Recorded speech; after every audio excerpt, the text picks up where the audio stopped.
This week, the Bureau of Reclamation flagged a hard operational signal at Hoover Dam. Lake Mead is sitting near 1,050 feet, less than 15 feet above a hydropower breaking point. One signal would be unusual. Several signals together are harder to dismiss. The official Lake Mead record has been sliding through spring. Reclamation has announced turbine work at Hoover Dam. The agency says older turbines face severe cavitation damage below 1,035 feet. And updated operational data show Hoover Dam capacity could fall from about 1,302 megawatts to just 382 megawatts at that level. But that is not the most dangerous part. The headline is not only a shrinking reservoir, the hidden number is pressure. This is not just a low lake, this is a hydropower head failure. Water can still be there, visible against the concrete, while the system loses the height it needs to turn that water into electricity. So the question is no longer simply how low Lake Mead can fall. The question is, what happens when falling water pressure reaches the turbine, the power contract, the summer grid, the water pump, the household bill, and the city built around a river that no longer behaves like the old calendar?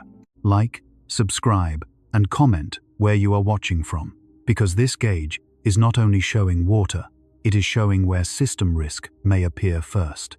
At midnight Mountain Standard Time, the signal did not arrive as a siren. It arrived as a line in a federal river report. The Bureau of Reclamation listed Lake Mead at Hoover Dam at roughly 1,044.45 feet. The release through Hoover Dam was more than 19,000 cubic feet per second for that hour. Downstream, Lake Mohave, Davis Dam, Lake Havasu, and Parker Dam were also shown in the same table, each with its own elevation, storage, and release. Nothing about the format looked dramatic. That is what made it more unsettling. The Colorado River system was being described the way a hospital monitor describes a patient, one number at a time, one reading after another, quiet until it is not. By the start of July, another reclamation table had already placed Lake Mead at 1,044.58 feet at the end of June. At the end of May, it had been 1,050 feet. At the end of April, it had been 1,056.32 feet. The lake was not just low, it was moving downward in the part of the scale where each foot begins to matter more. On their own, these signals could be treated separately: a reservoir elevation, a release schedule, a power plant maintenance announcement, a dry runoff forecast upstream. Together, they describe one larger configuration. The system is not flashing one red light, it is lighting up across the board. To understand this day, do not picture a tourist looking over the rim of the dam. Picture an operations room, picture screens showing river elevations, forecast traces, turbine capability, power schedules, downstream deliveries, and legal obligations. Picture the Colorado River not as a blue line on a map, but as a timed machine. It has reservoirs above. It has reservoirs below. It has farms, tribes, cities, power customers, treatment plants, pumping stations, and desert neighborhoods attached to it. Every day, water has to move through that machine in amounts large enough to satisfy people, contracts, ecology, and electricity. And now one number is narrowing the room: 1,035 feet. That is the breaking point in this story. But the day does not begin there. It begins above it, with the uncomfortable space between where the lake is and where the turbine problem becomes official, less than 10 feet. On a reservoir as enormous as Lake Mead, 10 feet can sound like a cushion. It is not a cushion when the whole basin is already under load. It is a margin. A margin is not the same as safety. In the first layer of the dashboard, reclamation is watching Lake Mead itself. This is the reservoir held back by Hoover Dam, the great concrete wall on the border of Nevada and Arizona. For decades, Lake Mead functioned as one of the major storage accounts of the Southwest. In wet years, it held water. In dry years, it gave water back.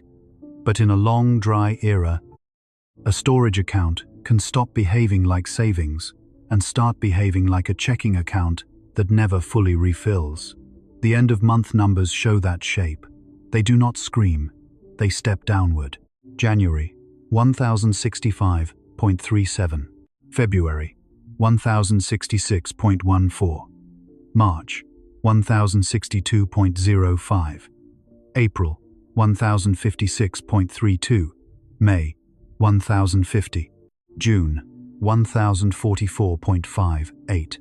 Each entry is only a number, but together they form a slope. The map shows a reservoir, but the system is failing at the margin. Then the second layer appears upstream. Lake Mead is not alone. It receives the controlled release from Lake Powell through Glen Canyon Dam. That means the condition of Lake Powell can become a condition at Hoover Dam later. When Lake Powell is protected, Lake Mead can feel the reduction. When the upper basin has weak runoff, the lower basin does not receive the old assumption. And when heat dries, the landscape before snowmelt can become river flow. The dashboard stops being a water chart and becomes a chain reaction. According to Reclamation, Colorado River system storage has been around 36% of capacity. The agency also reported that Lake Powell minimum probable inflow for water year 2026 was forecast at only 2.78 million acre-feet, about 29% of the historical average. That is not just a dry statistic. That is the upstream side of Hoover Dam beginning to speak. By late spring, Reclamation described a plan to protect Lake Powell by moving water from Flaming Gorge Reservoir and reducing the annual release from Lake Powell to Lake Mead. The release volume was expected to be reduced from 7.48 million acre-feet to 6.0 million acre-feet through September. That number matters because Lake Mead does not rise by symbolism. It rises when water physically arrives. Here is the strange part. A protective action upstream can create stress downstream. That does not mean the action is wrong. It means the system is so tight that protecting one critical piece can expose another. If Glen Canyon Dam gets too close to its own minimum power pool, it risks operational problems. If Lake Mead falls too close to 1,035 feet, Hoover Dam faces its own hydropower cliff. In a full system, these would be separate problems. In a depleted system, they begin to communicate. This is what an operations room sees before the public feels anything. It sees the reservoirs talking to each other. It sees time moving through water. It sees a decision made in one canyon, arriving as pressure loss in another. At Hoover Dam, the third layer of the dashboard is not lake level alone. It is generating capability. Hoover Dam is often described as a monument of concrete, but in operational terms it is a power plant that depends on height. Water must enter the intake towers, move through penstocks, pass through gates, strike turbine runners, and convert falling water into rotating mechanical energy. That rotation becomes electricity. The entire process depends on water moving with enough pressure. If the lake is high, the water column behind the dam is heavier. The turbine receives more head. If the lake falls, the water still exists, but it arrives with less force. The power plant does not simply lose beauty on the shoreline. It loses leverage. The number on the dashboard is elevation. The story inside the dam is pressure. That is why 1,044.58 feet is not just a reading. It is a distance from a technical threshold. Reclamation has scanned HAV today. Hoover Dam are expected to sustain severe cavitation damage below Lake Mead elevation, 1,035 feet. Cavitation is not a mood. It is a physical process. When pressure conditions inside a turbine shift, vapor bubbles can form and collapse violently against metal surfaces. Over time, that can pit, erode, and damage the parts that convert water into power. The public sees a lake. The operator sees a machine approaching a bad operating zone, and the machine is not small. Hoover Dam has historically delivered hydropower across Nevada, Arizona, and California. It has supplied electricity to roughly 1.3 million people across the Southwest. Reclamation says generation has already decreased by about 30% because of the unprecedented drought. That is another light on the dashboard. The dam is still working, but the work is changing. This is not just a low lake.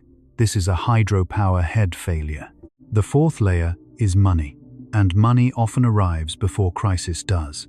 Reclamation announced approximately $52 million in available funding for Hoover Dam operation and maintenance projects, including replacement of up to 3 older turbines with wide head turbines. The detail sounds technical, but it is a signal. Agencies do not replace turbines because a shoreline looks bad. They replace turbines because the operating environment has moved. Wide head turbines are designed to keep working effectively at lower lake elevations. That phrase is important. It tells us the expectation is not simply that Lake Mead will always recover before the problem arrives. It tells us the machine is being adapted for a new operating range. That is not panic, it is evidence. And evidence is heavier than alarm. The fifth layer is the downstream schedule. Hoover Dam does not only generate electricity, it releases water into the river system below. The Lower Colorado River Daily Report shows the release at Hoover, then downstream releases at Davis and Parker. These are not random numbers. They are part of a managed river. Water that passes Hoover does not vanish into scenery. It moves through Lake Mohave, Lake Havasu, canals, diversions, municipal systems, agricultural districts, and international obligations. That is why the day feels abnormal. Not because one reading is unprecedented by itself, but because so many obligations are lined up behind a shrinking margin. Imagine a freight elevator in a building. It can still move, the doors still open, the lights still work, but the load limit has changed. And the building has not stopped sending freight. Every floor still expects service. Every schedule still expects delivery. The problem is not that the elevator has disappeared. The problem is that the system around it has not yet fully accepted that the elevator no longer has the old capacity. Lake Mead is that elevator. Hoover Dam is the machinery. The Southwest is still pressing the button. By morning, the energy side of the room has to ask a different question from the water side. The water side asks how much can be stored, released, conserved, and delivered. The power side asks how much reliable generation can be counted on when demand rises. In the desert Southwest, summer electricity is not an abstract commodity. It moves through air conditioners, water treatment plants, hospital cooling systems, traffic signals, and pumps that lift water across distance and elevation. Hydropower is especially valuable because it can respond quickly. A dam can adjust generation in ways that help balance the grid. When solar output changes with cloud cover or sunset, when heat pushes demand upward, when transmission constraints appear, flexible generation matters. Losing capacity at Hoover does not mean the lights automatically go out. That would be too simple. The real risk is more operational and more expensive. A flexible source becomes less flexible. A cheap source becomes harder to count on. A system with less margin has to find replacement power somewhere else. That replacement can cost more. It can arrive from farther away. It can strain contracts and budgets. And it can turn a reservoir gauge into a household bill months later. That is the human path already hiding inside the dashboard. But before we get to that person, the operations room still has to process the abnormal pattern. The lake is low. The upstream forecast is weak. Lake Powell needs protection. Lake Mead is being pulled toward a turbine threshold. Hoover generation has already fallen. Funding is being redirected toward wide-head turbines. Downstream releases still have to continue. Power customers still need electricity. Cities still need water. Farmers still need deliveries. The legal framework still has to run. If each signal were alone, it might remain a technical update. Together, they become a system warning. And there is one more detail that changes the whole picture. The breaking point is not dead pool. It is not the place where the lake is empty. It is not the cinematic image of a dam towering over dry mud with no river left to move. That is why this story is easy to misunderstand. A hydropower cliff can arrive while there is still a huge amount of water in the reservoir. That is the dangerous subtlety. The reservoir can look alive while the power plant loses useful head. The concrete can look permanent while the operating assumptions beneath it are being rewritten. The lake can still sparkle in the sun while the turbines below are entering a narrower and harsher range. This is where the day stops, being a weather story, a drought story, or a reservoir story. It becomes an infrastructure story. The visible event is falling water. The hidden event is an old design being forced into a new climate and a new demand pattern. Hoover Dam was not built for a world where the Colorado River system would spend years fighting to keep both major reservoirs away from critical power thresholds. It was built around a 20th century idea of river control, large storage, and managed abundance. The dashboard now shows something different. It shows controlled scarcity. It shows a system still operating, but operating closer to the edge. And the edge is not marked by a dramatic collapse. It is marked by a number in a federal table: 1,044.58 feet at the end of June. 1,035 feet as the point where older turbines face severe damage. A gap of less than 10 feet. That is why this day matters. Not because it proves an immediate catastrophe. Not because one number can explain the whole Colorado River crisis. It matters because the official signals are converging in the same direction. The reservoir elevation is falling toward a threshold. The upstream basin is dry. The release strategy is being adjusted. The power plant is being retrofitted. The capacity estimate is no longer comfortable. The old margin is being spent. The question in the operations room is no longer whether Hoover Dam can still make power today. It can. The question is how much power it can still be expected to make if the lake keeps moving toward the threshold. And what else must change when the answer becomes smaller? That is the doorway into the headline number. Because 1,035 feet is not just a measurement on a wall. It is the point where water, metal, pressure, and electricity begin to separate from the assumptions that held them together. The number looks too small to carry this much weight. 1,035 feet. Say it slowly, and it sounds like a marker on a survey sheet, a line printed on a federal chart. A measurement that belongs to engineers and operators rather than to families, cities, and summer power bills. But at Hoover Dam, 1,035 feet is not just a lake elevation. It is the point where the story changes, from water being low to water, losing its ability to do work. According to the Bureau of Reclamation, recent technical assessments show that below Lake Mead elevation, 1,035 feet, the older turbines at Hoover Dam are expected to sustain severe cavitation damage, and updated operational data indicate that capacity at that elevation could fall from earlier estimates of about 1,302 megawatts to just 382 megawatts. That is the headline number. But the shock is not only the number itself. The shock is what the number represents. In metric terms, 1,035 feet is about 315.5 meters above sea level. That sounds high because it is high compared with a city street or a rooftop or a canyon floor. But hydropower does not care how impressive a number sounds in isolation. Hydropower cares about the usable difference between the water surface and the machinery below.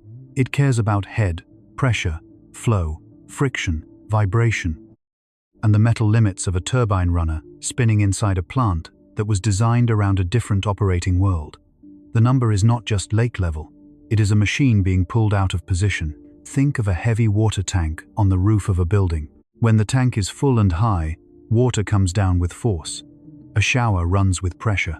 A pipe can feed the floors below. But if the tank drops too far, water may still be visible inside it, and yet the lower floors begin to notice weakness. The problem is not that water has vanished. The problem is that height has been removed from the system. Hoover Dam works on a much larger version of that same truth. Lake Mead is the high tank. The intake towers are the entrance. The penstocks are the pipes. The turbines are the machinery waiting below. When the lake drops, every gallon still has mass, but it has less height behind it. Less height means less pressure. Less pressure means less energy available for the turbine to capture. That is why a reservoir can look enormous and still be approaching a power crisis. The headline is water. The real story is height.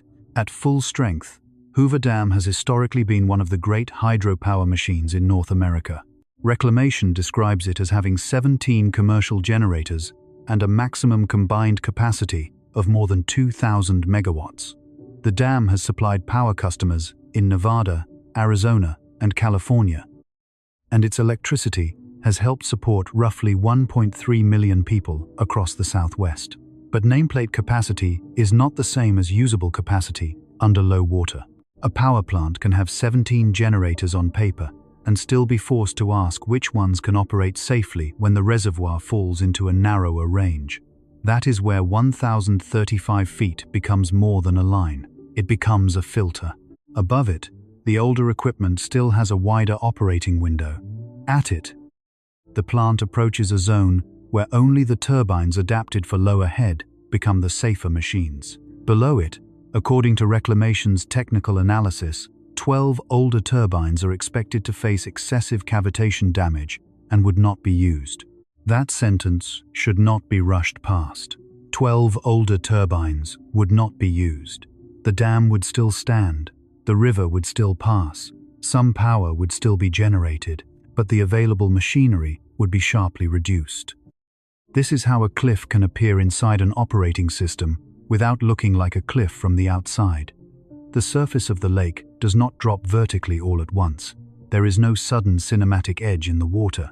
The drop is measured in feet, inches, reports, projections, and monthly tables. But inside the power plant, the threshold is sharper.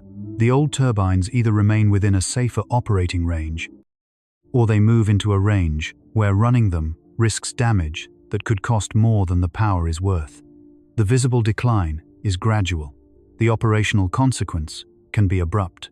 That is why the number is so dangerous to misunderstand. 1,035 feet is not dead pool. It is not the elevation where Hoover Dam can no longer release water. It is not the elevation where Lake Mead is empty.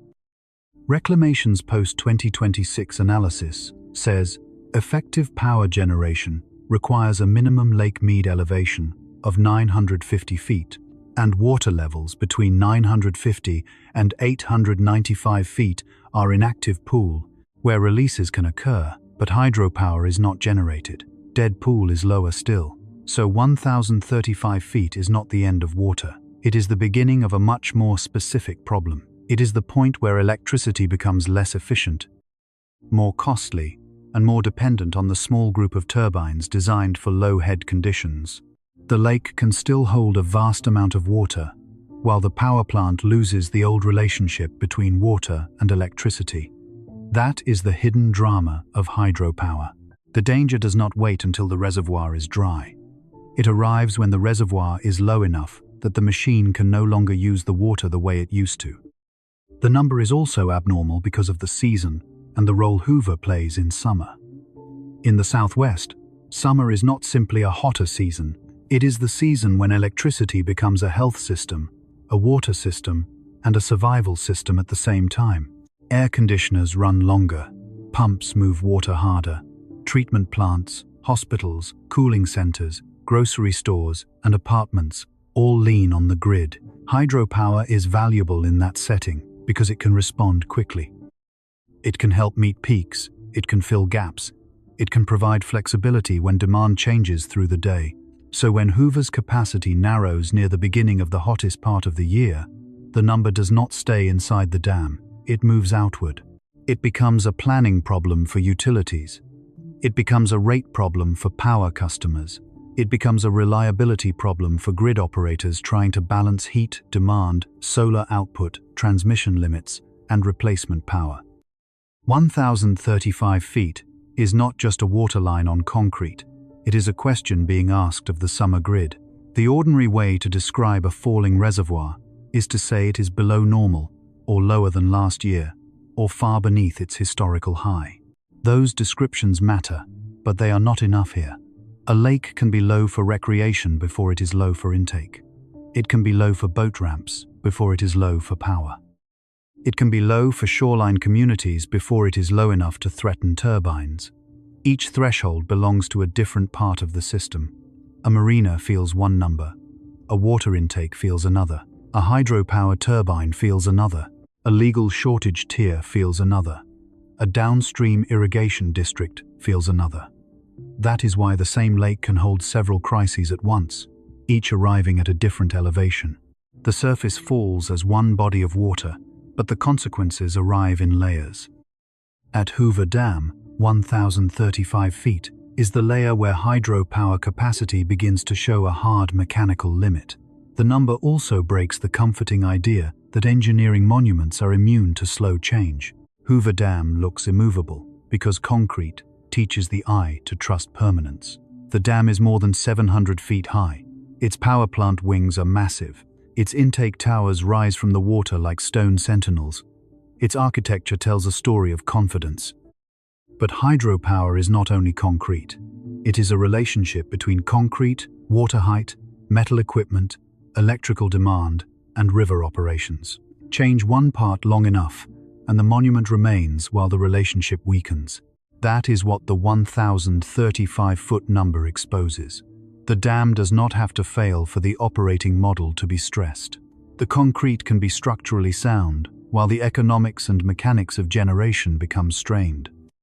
The powerhouse can still hum, while planners quietly remove capacity from assumptions. The tourist view can remain spectacular, while the operator's margin shrinks.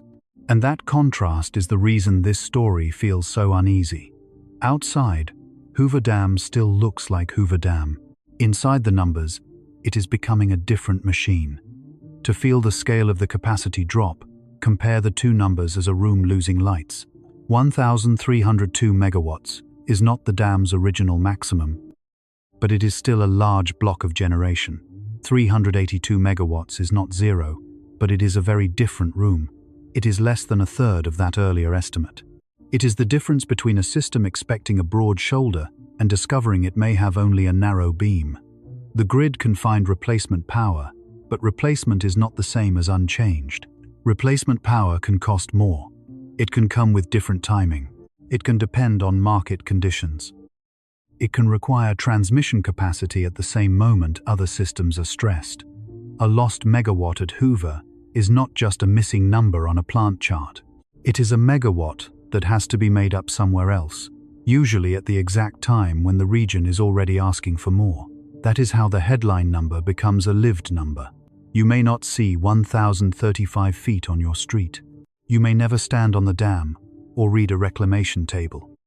But you may feel the consequence if your utility has to buy more expensive power, if a water agency faces higher pumping costs, if a desert city has less cheap flexible electricity during a heat wave, or if public budgets absorb costs that used to be softened by hydropower revenue. The lake elevation becomes a turbine decision. The turbine decision becomes a power supply decision. The power supply decision becomes a financial decision.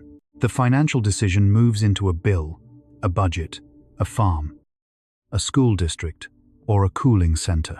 This is how an engineering threshold leaves the canyon. It travels through contracts before it travels through fear. It travels through spreadsheets before it reaches a kitchen table. And by the time a household notices, the number has already passed through several systems. But there is one more reason. The 1,035-foot threshold matters. It shows that climate stress often appears first as a design mismatch. The dam was not built in ignorance. It was an achievement of its time, and its operators have upgraded it repeatedly. Between 2011 and 2016, major turbine work lowered Hoover's minimum power pool from 1,050 feet to 950 feet. And reclamation has already replaced some turbines with wide head units. Now the agency is investing in more of them. That is adaptation in real time. But adaptation itself is a signal. It tells us the old operating range has become less reliable. It tells us the system expects more time at lower elevations. It tells us the future is not waiting politely outside the gate. It is already inside the maintenance budget. So when the gauge reads near 1,044 feet, the viewer should not only ask how many feet remain before 1,035. The better question is what kind of system needs to operate with less and less head, year after year. While the people attached to it keep asking for water and power on the hottest days of the calendar. The number is not just a warning, it is a translation. It translates drought into pressure. It translates pressure into turbine risk. It translates turbine risk into capacity loss. It translates capacity loss into cost and reliability. That is why the headline number matters. and why it is still not the deepest number in the story. Because 1,035 feet tells us where the cliff begins. The next question is what is actually happening inside the water, inside the penstock, and inside the turbine when the lake drops toward that edge. Everyone is watching the lake surface, but the lake surface is only the part of the story the eye can understand. That is the trap built into the number. A reservoir level feels simple. It rises, it falls, it moves against a concrete wall, leaves a pale bathtub ring, exposes old shoreline, changes boat ramps, and gives the public something visible to measure. When Lake Mead is listed near 1,044 feet, the mind immediately begins counting down to 1,035, 9 feet, 8 feet, 7 feet. The visible number becomes the countdown, but the visible number is not the whole danger. The visible number makes the headline. The hidden number writes the damage. The hidden number is hydraulic head. In plain language, it is the height of water that creates pressure. Hydropower does not begin with electricity. It begins with gravity. A reservoir stores water high above the power plant. The higher the water surface is above the turbine, the more pressure the water carries when it enters the system. That pressure pushes water through the intake towers and down the penstocks. It strikes the turbine runner. The runner spins. The generator turns. Electricity leaves the canyon. When Lake Mead falls, the water does not simply move lower on a chart. The pressure behind the water weakens. The same river, the same dam, and the same power plant are now working with a smaller driving force. This is why the hidden number matters more than the visible shoreline. A lake can still look enormous, while the usable height inside the machine is shrinking. This is not just a low lake. This is a hydropower head failure. That sentence has to be held carefully, because it does not mean Hoover Dam stops working the moment the lake reaches 1,035 feet. It does not mean the dam breaks. It does not mean the reservoir is empty. It means that an operating condition begins to change. The dam can still release water. Some turbines can still generate electricity. The concrete remains. The river still moves. But the old relationship between lake elevation and power capacity begins to fracture. That is the difference between a dramatic disaster and an operational cliff. A dramatic disaster announces itself. An operational cliff hides inside acceptable language. It appears in terms like reduced capability, turbine availability, cavitation damage, wide head units, and capacity modeling. Those words do not sound like crisis words. They sound like maintenance words. But maintenance language is often where infrastructure admits the truth first. According to the Bureau of Reclamation, below Lake Mead elevation 1,035 feet, older turbines at Hoover Dam are expected to face severe cavitation damage. Cavitation is one of those technical terms that sounds abstract until you picture what is actually happening. Inside a turbine, pressure changes can cause tiny vapor bubbles to form in the moving water. Those bubbles do not remain harmless. They collapse. When they collapse near metal, they can strike with enough intensity to pit, erode, and weaken the turbine surface. It is not one dramatic explosion. It is repeated microscopic violence against machinery that must keep spinning. The lake falls outside. The damage begins inside. That is the central turn. The public sees elevation. The turbine receives pressure conditions. The public counts feet. The operator listens for vibration, efficiency loss, and equipment risk. The public asks whether there is still water. The plant asks whether the water can move through the machine without tearing the machine apart. This is why 1,035 feet is so different from a normal low water headline. The lake level is only the entry point. The real issue is what that level does to the physics inside the plant. Water entering a turbine has to arrive within an operating range the turbine can tolerate. If the head drops too far for an older turbine design, the machine is pushed into conditions it was not built to handle. It may still be physically possible to run it, but running it can become expensive, inefficient, and damaging. At that point, the question is no longer can the turbine spin. The question is whether spinning it is worth the injury. That is a very different question. A power plant operator is not managing symbolism. They are managing equipment life, power value, safety, and reliability. If an older turbine risks excessive cavitation at low head, the responsible choice may be to stop using it even while water remains available. That is how capacity can disappear without the lake disappearing. The water is still there. The machinery that can safely use it is reduced. This is the hidden number in action. It changes risk from volume to usability. A reservoir is not useful only because it holds water. It is useful because water can be delivered, moved, treated, released, and, at a dam like Hoover, converted into electricity. When people say there is water in the lake, they are describing storage. When engineers talk about head and turbine limits, they are describing usability. A system can have storage and still lose some of its usable functions. That is what makes this problem more subtle than drought footage can show. The headline says, "The lake is approaching 1,035 feet." The real story says, the lake is approaching a zone where most of Hoover's older generating machinery may no longer be available. That is the number beneath the number. Think about a flashlight with batteries still inside. You can shake it and hear them. You can open the casing and see them. The batteries are not gone, but if the voltage falls too low, the bulb dims or fails. The existence of material is not the same as the ability to deliver power.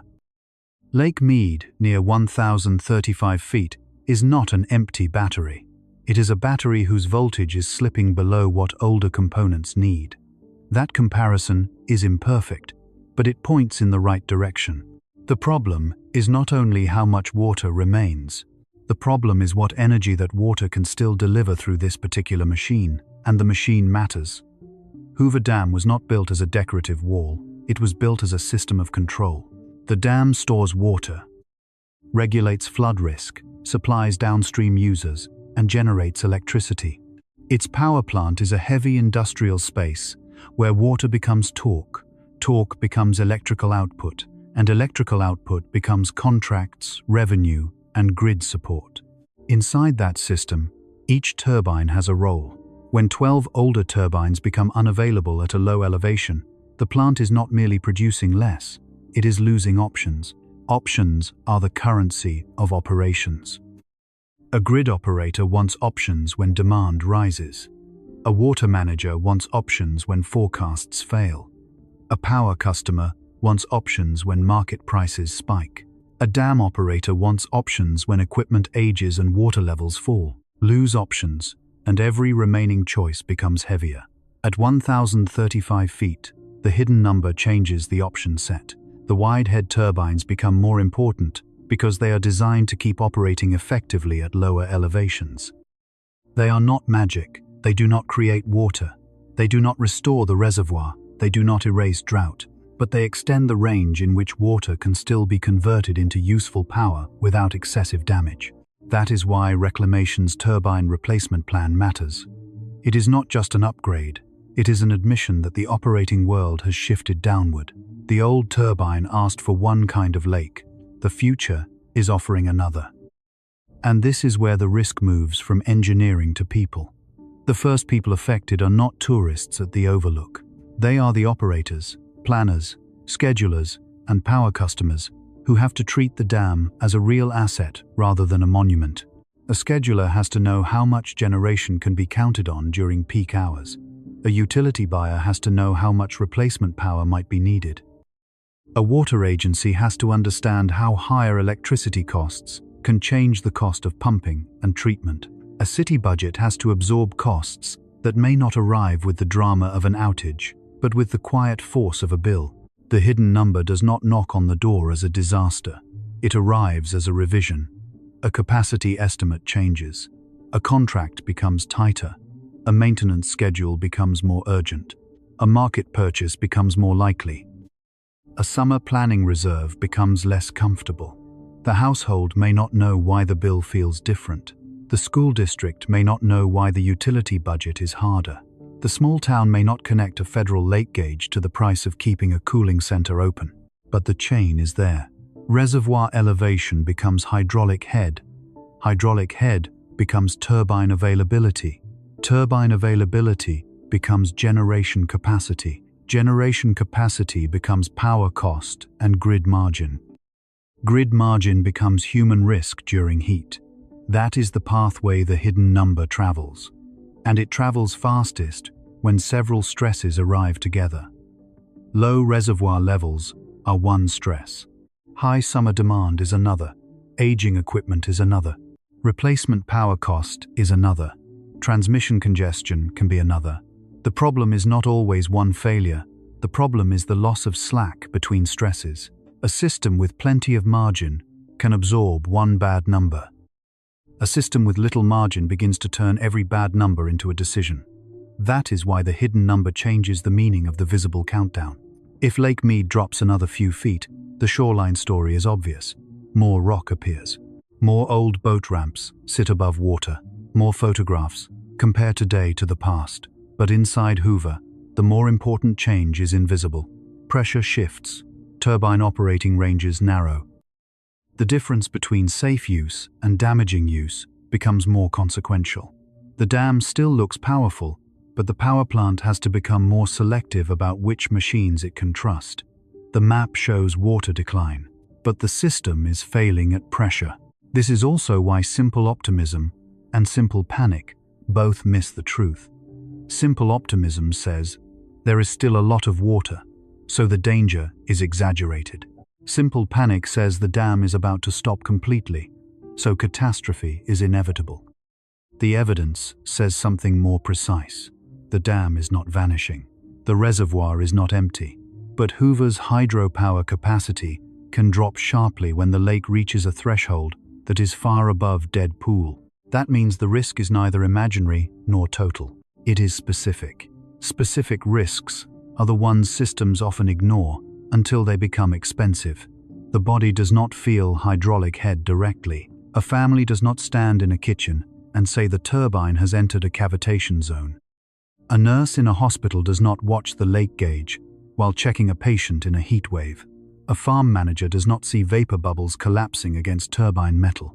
But all of them are connected to the system that depends on the dam's output.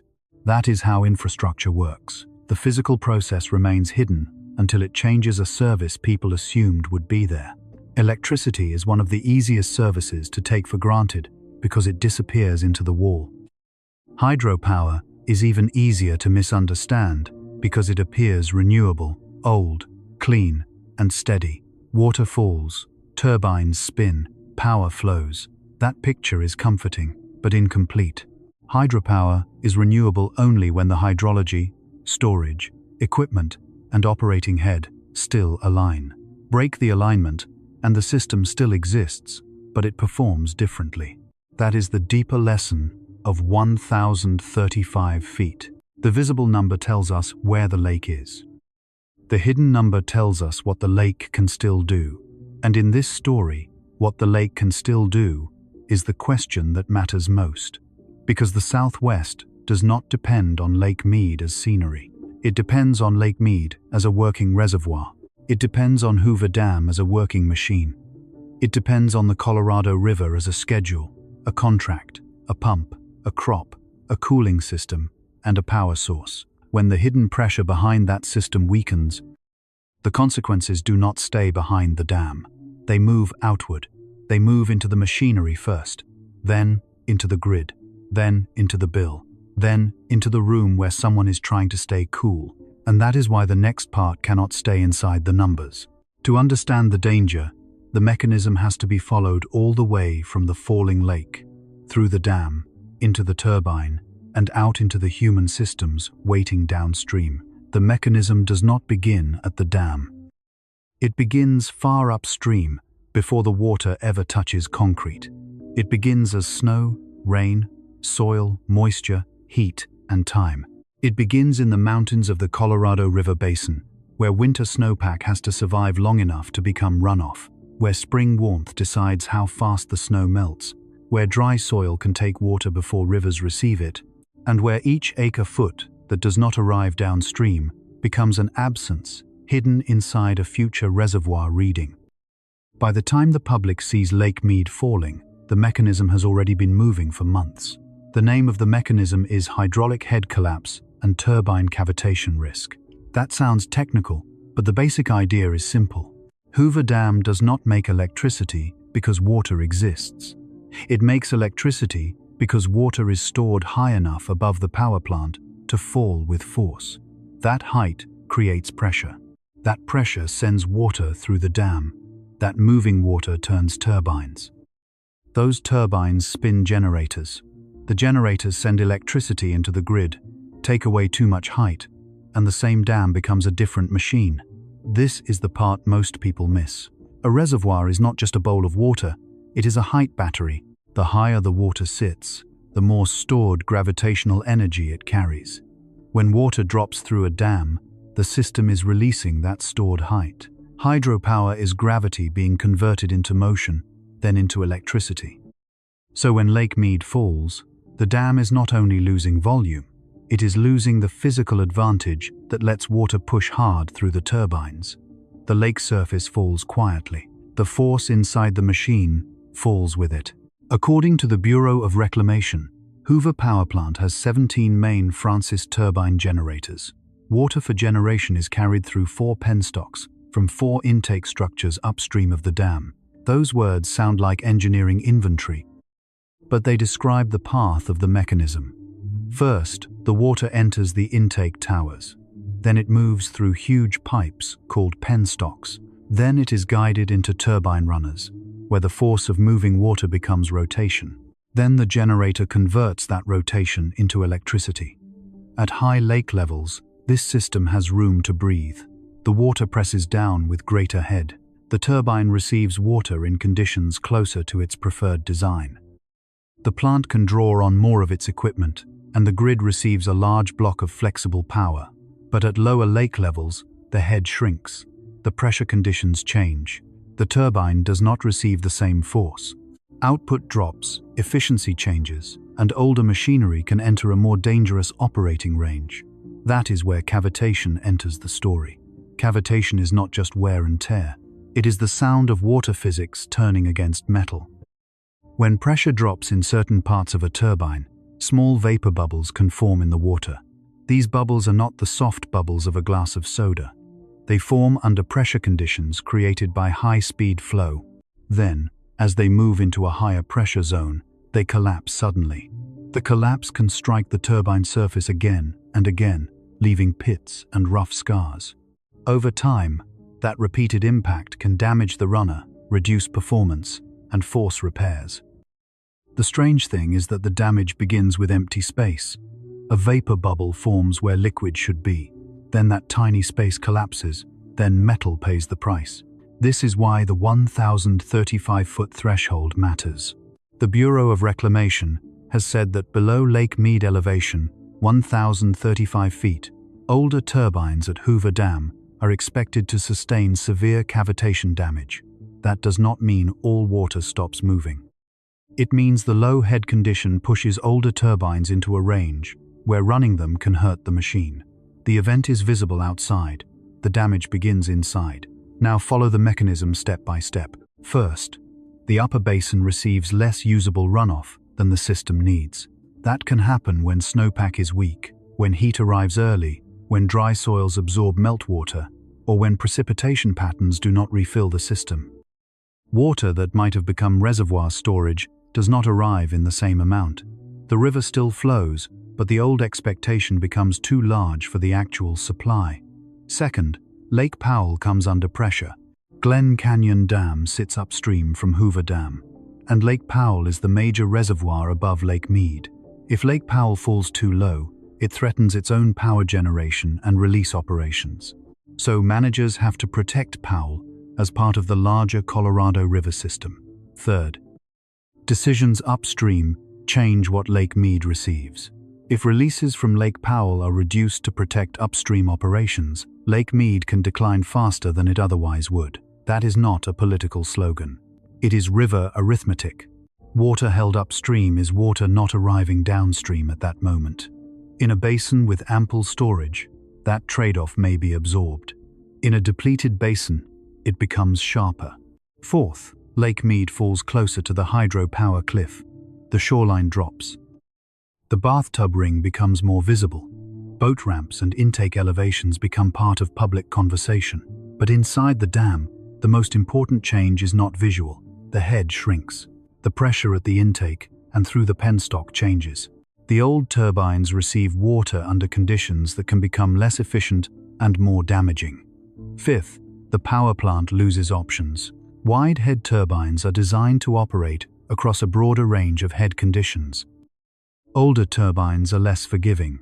If the lake drops below 1,035 feet, the older turbines may have to be taken out of use to avoid severe cavitation damage. The plant still has some ability to generate, but its available capacity becomes much smaller. Sixth, the grid receives less flexible hydropower. Hoover power has value not only because it is electricity, but because hydropower can be adjusted quickly compared with some other resources. When demand rises in the afternoon, when solar output drops at sunset, when heat pushes air conditioning load higher, flexible generation helps keep balance. Remove a large share of that flexibility, and the grid does not necessarily fail, but it has less room. Seventh, the cost moves outward. Replacement power has to come from somewhere. It may come from markets. It may come from other plants. It may cost more. It may be less flexible. It may depend on transmission that is already busy. That cost does not stay in the canyon. It moves through power contracts, agency budgets, municipal systems, irrigation districts, schools, homes, and businesses. The mechanism begins as water height. It ends as a decision someone did not expect to make. That is the real shape of this story. From atmosphere to mountain, from mountain to snowpack, from snowpack to runoff, from runoff to Lake Powell, from Lake Powell to release schedules, from release schedules to Lake Mead, from Lake Mead to intake towers, from intake towers to penstocks, from penstocks to turbines, from turbines to the grid, from the grid to a room where someone is trying to keep cool. This is how a climate and water signal becomes a human signal without needing exaggeration. The human eye wants a single dramatic event, a dam failure, a blackout, a lake going dry. But many of the most important infrastructure failures do not begin as spectacular scenes. They begin as a narrowing operating range. They begin when a system can still function, but only with fewer choices, higher costs, and less margin. The public sees continuity. The operator sees constraint. That is what makes hydraulic head collapse so hard to communicate. Nothing has to break in public for the system to be under stress. The dam can still be visited. The turbines can still run. The grid can still deliver electricity. The river can still flow below Hoover. But each of those functions may be happening inside a smaller and more fragile envelope. A system can be alive and still be losing capacity. A machine can be running and still be approaching damage. A reservoir can contain water and still be losing power. The mechanism also changes how we should think about drought. Drought is often imagined as absence, no rain, no snow, empty fields, dry lake beds. But in a managed river system, drought also appears as altered physics. It changes the pressure in a penstock. It changes the velocity conditions through a turbine. It changes the economic value of each acre-foot. It changes the timing of releases. It changes which machines can be used and which must be protected. Drought enters the dam as a lower water surface. Then it enters the metal as a low head condition. Then it enters the grid as reduced generation. Then it enters society as cost and risk. That is the chain. And the chain is especially important because Hoover Dam was not built as an isolated object. It was built into a regional system. Its power helps support water delivery and economic activity across parts of Nevada, Arizona, and California. Its electricity has historically been part of the bargain of the Colorado River. Water would be stored. Floods would be controlled. Farms and cities would receive deliveries. Hydropower would help pay for the project and support the region. But a bargain built around water abundance becomes harder to maintain when the river delivers less usable water, when reservoirs sit lower for longer, and when heat increases the demand for power. At the same time, water reduces the supply of hydropower. That is the collision. The water system and the power system are not separate here. They are coupled. The same reservoir that stores water also produces electricity. The same heat that dries land can increase electrical demand. The same low runoff that lowers hydropower can force cities and farms to pump, treat, and move water under more difficult conditions. The same reservoir decline can create both water management stress and grid flexibility stress. This is not just a drought. This is a coupled water and power problem. And coupled problems do not fail in neat lines. A water manager may see the problem as storage. A grid operator may see it as capacity. A utility may see it as cost. A farmer may see it as delivery uncertainty. A household may see it as a bill. A hospital may see it as cooling reliability during a heat wave. All of them are describing different parts of the same mechanism. That is why the hidden process matters more than the visible photograph. A photograph shows a lake falling. The mechanism shows what falling water does next. It is tempting to think adaptation solves this by replacing old turbines with wide head turbines. And adaptation does matter. Wide head turbines can operate more effectively at lower elevations. Reclamation's investment in turbine replacement is a serious response to a serious operating problem. It can preserve some generation capacity under low lake conditions. It can reduce equipment risk. It can buy time. But adaptation is not a free reset. A wide head turbine cannot create snowpack. It cannot fill Lake Mead. It cannot erase the shortage rules of the basin. It cannot reduce demand by itself. It can only help the power plant use the water that remains across a wider range of elevation. That is important, but it also confirms the deeper warning.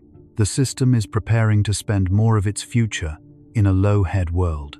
A retrofit is not only a repair, it is a forecast written in machinery. And if the machinery is being changed, the question becomes larger than Hoover Dam. How many other assumptions in the basin are also being pushed outside their old range? How many contracts assumed storage would recover before thresholds mattered? How many cities assumed hydropower would remain a stable, low-cost resource?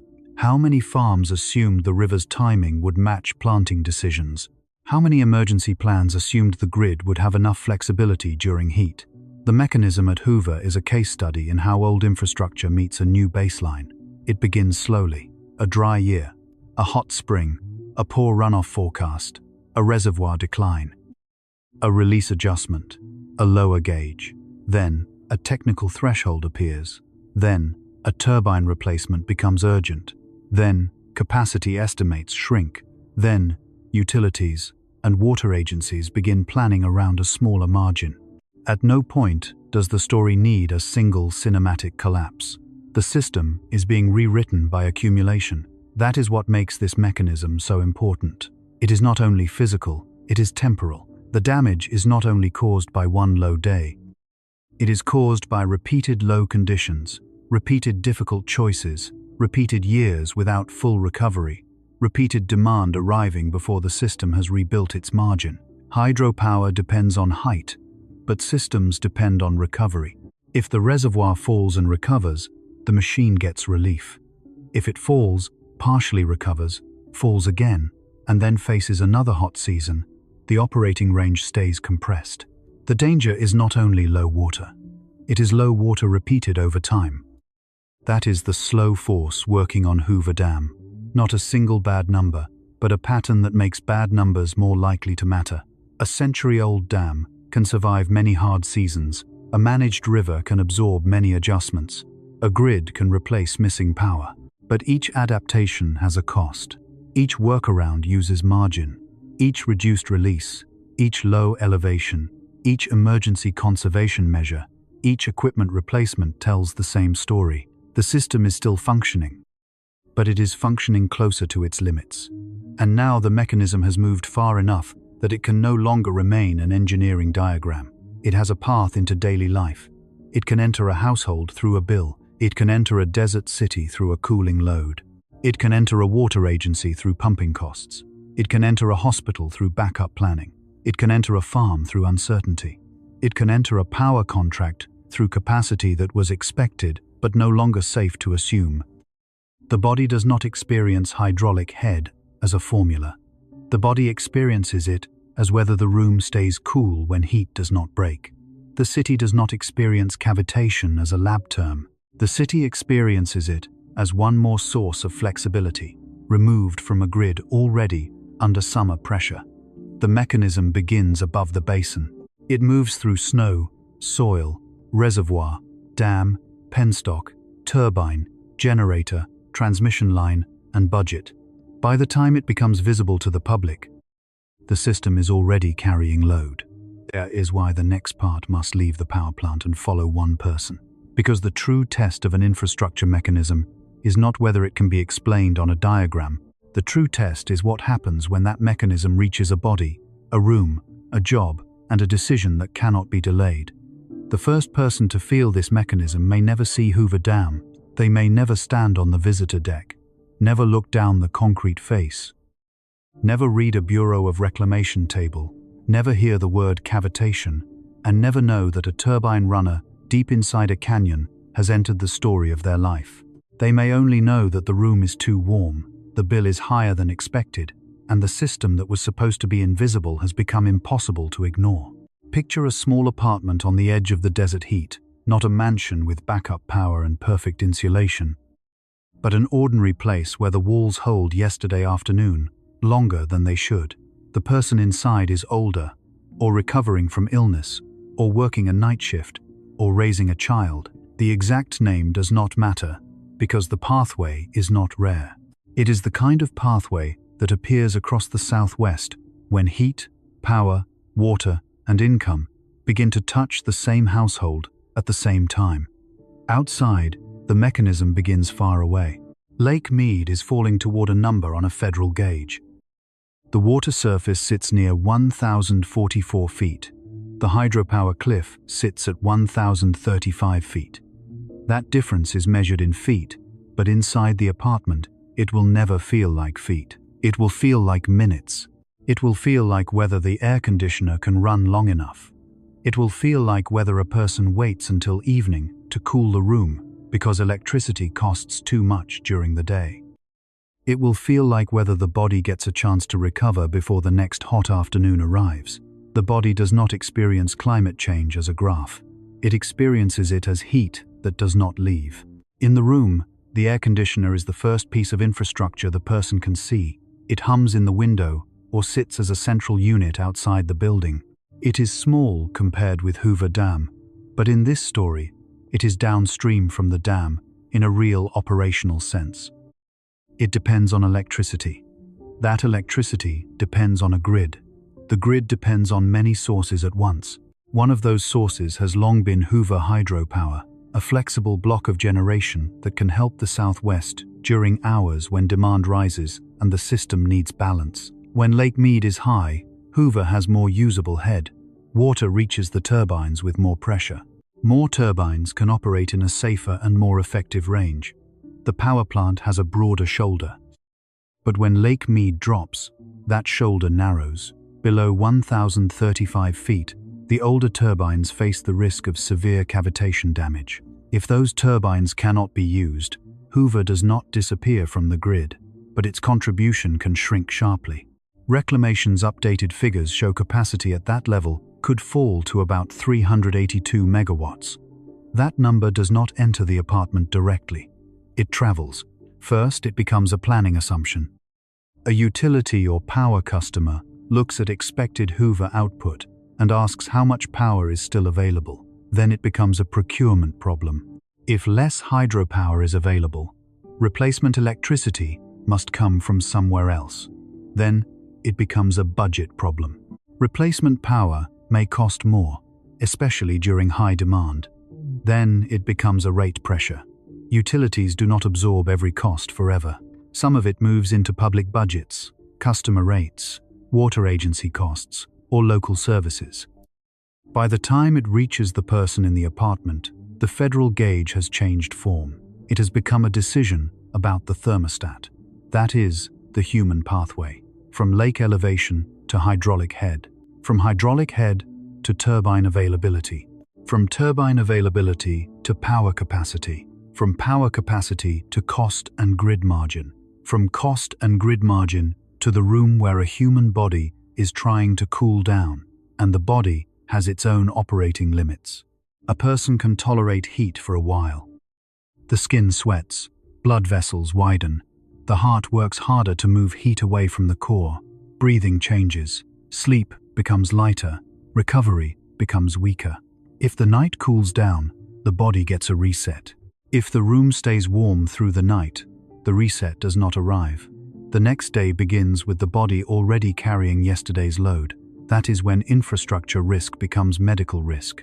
A low reservoir does not cause heat illness by itself. A turbine threshold does not by itself send someone to the hospital. The evidence does not need that kind of false shortcut. The real chain is more precise. When hydropower capacity is reduced, the grid has less cheap, flexible power. When the grid has less margin, electricity can become more expensive or harder to balance during peak heat. When electricity becomes expensive, some households cool less. When cooling is delayed or reduced, vulnerable bodies carry more heat.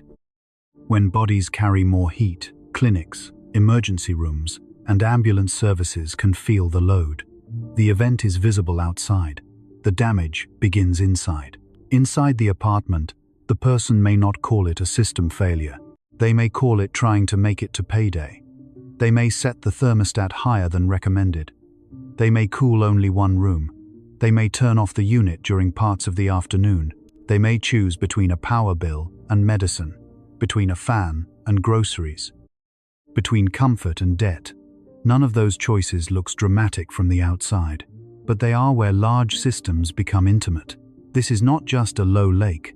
This is a hydropower head failure moving toward the body. Now place that person inside a larger daily schedule. In the afternoon, the outside temperature rises. Pavement releases stored heat. Apartment walls absorb it.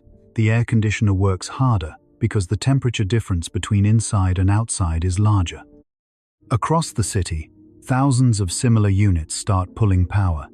Grocery stores keep refrigeration running. Hospitals cool patient rooms. Data centers reject heat. Water utilities run pumps. Traffic signals stay on. Schools and shelters and nursing homes all depend on the same electrical stability. At that exact time, the grid values flexible generation. It needs resources that can rise and fall with demand. Hydropower has historically been one of those resources. But a low-head dam cannot give the old answer forever. The physical height of water has become part of the electricity problem. The strange thing is that nobody in the apartment hears the reservoir falling. There is no sound from Lake Mead in the room. There is no vibration from a penstock. There is no visible collapse of a turbine.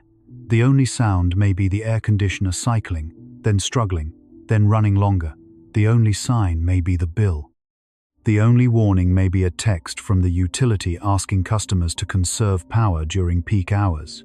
The only official language may be careful and technical. Reduced capacity, higher demand, conservation request, heat advisory. But the body translates all of it into one question. Can I cool down before tomorrow? That question is not melodrama. It is physiology. Heat risk is not determined only by the hottest number on a thermometer. It is shaped by duration, humidity, indoor temperature, nighttime recovery, age, health, medication, work exposure, and access to cooling. A wealthy household can buy margin. A poor household often has to manage without it. A healthy adult can absorb more stress. An older person, an infant, a pregnant person, or someone with heart or kidney disease may have less room before the body struggles. This is where the dam's hidden number meets inequality. The lake does not choose who is vulnerable. The grid does not care which room is insulated and which room is not. The turbine does not know who is behind on bills. But once reduced capacity enters the economy, the effects do not spread evenly. People with less money have fewer options. People in poorly insulated housing need more cooling for the same indoor safety. People without transportation may not reach cooling centers easily. People who work outside cannot simply stay indoors. People who depend on medical devices need electricity to remain reliable. The mechanism is physical at the dam. It is social in the city, and it is biological in the body. A facilities manager at a small clinic may feel the same chain from another direction. The clinic has backup plans. But every plan has limits.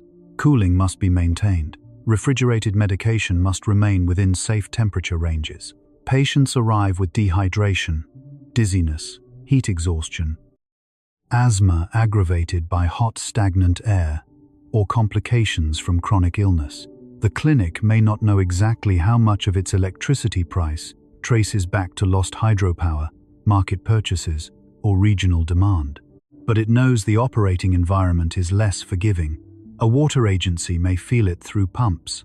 Moving water in the desert takes electricity. Treating water takes electricity. Pressurizing pipes takes electricity. If power costs rise, the cost of water service can rise too. That means the Colorado River problem can loop back on itself.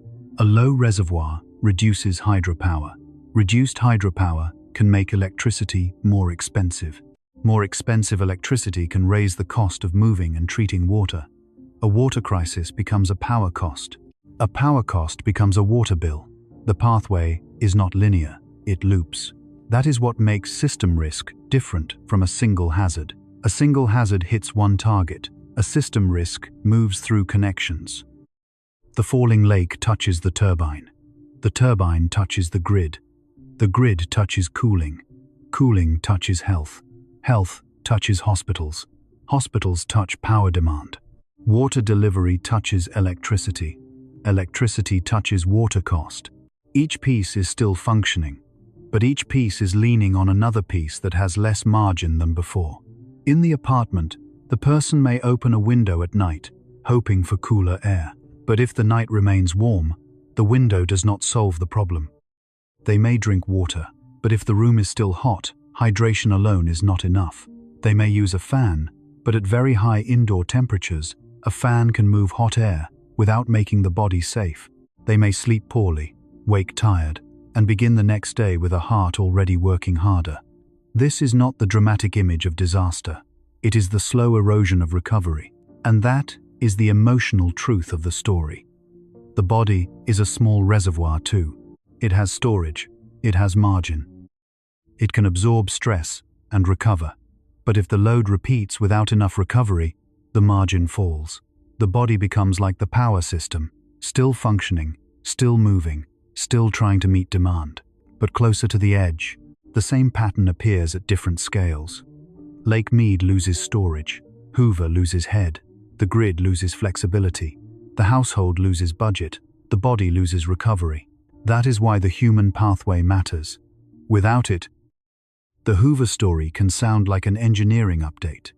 With it, the story becomes a warning about how a technical threshold enters real life without asking permission. No one needs to claim that every heat emergency or every higher bill is caused by Hoover Dam. That would be false. Electricity prices, grid conditions, weather, policy, fuel markets, and demand all matter. The evidence line must stay clear, but it is equally false to treat Hoover's hydropower decline as isolated from people. When a major flexible power source loses capacity, the consequences have to be managed somewhere. In a hot region, some of that management eventually touches cooling. Cooling touches health. The warning does not need exaggeration. The pathway is enough. Now return to the person in the apartment near evening. The sun is lower, but the walls are still warm. The unit runs. The bill is already in the back of the mind. Somewhere far away, water is moving through Hoover Dam with less pressure than it once had. Somewhere inside the power plant, operators know which turbines can be trusted and which ones cannot be risked at low head. Somewhere in a utility office, planners are calculating replacement power. Somewhere in a hospital, staff are preparing for another heat burden. The person in the room does not see any of that. They only feel the outcome. That is how infrastructure becomes personal, not when it is explained, but when it fails to remain invisible. And the most unsettling part is that the weak point may not be the dam itself.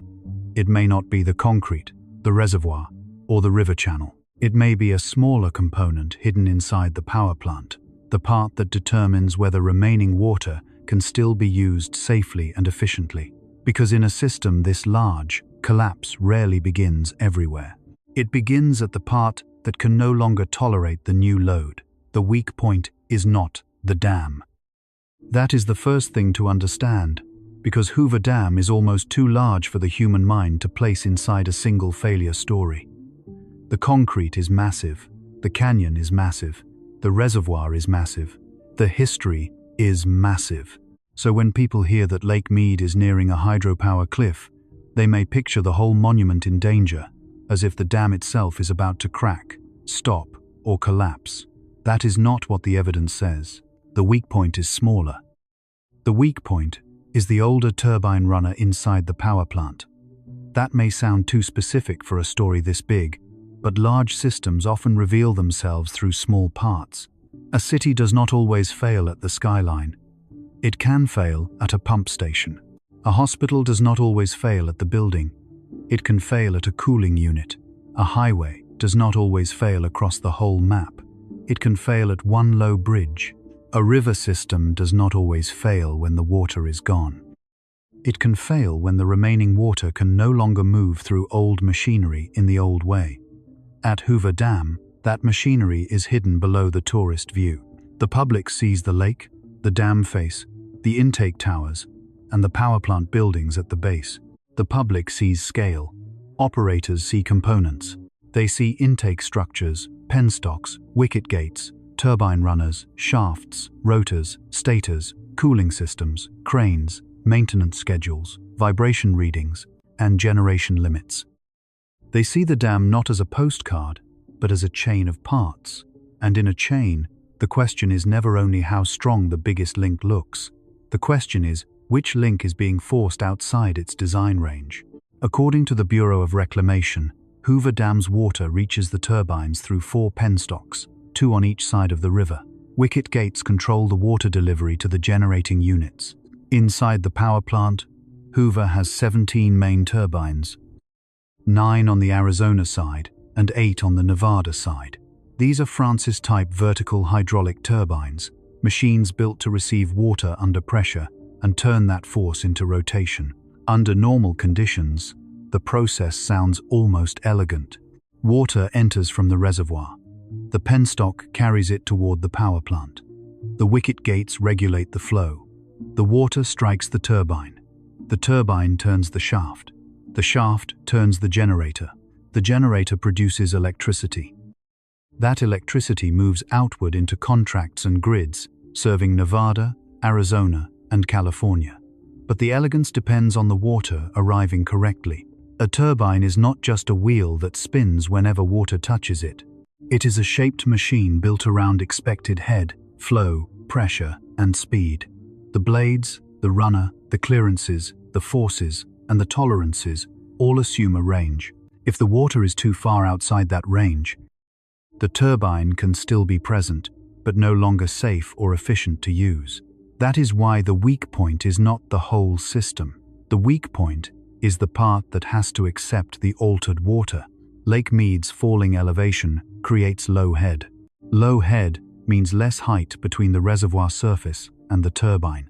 Less height means less pressure. Less pressure changes how water behaves inside the machine. For a turbine designed for higher head conditions, that change can move the runner into a zone where cavitation becomes severe. Cavitation is the quiet villain of this part of the story. It does not look like a flood.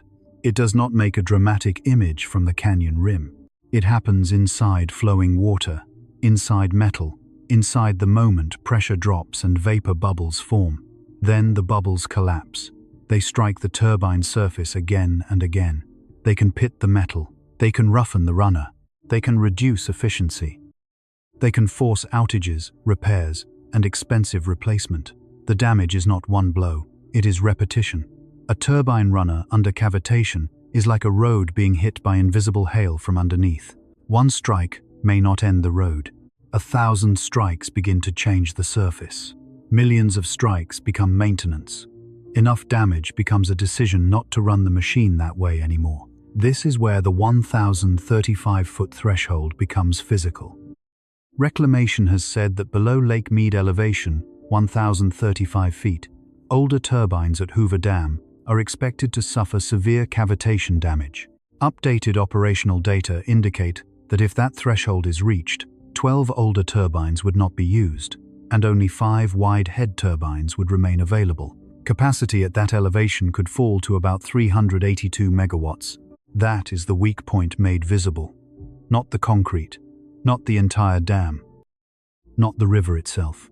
The older turbines. The difference matters because it keeps the story honest. Hoover Dam is not being described as structurally failing. The reservoir is not being described as empty. The power plant is not being described as dead.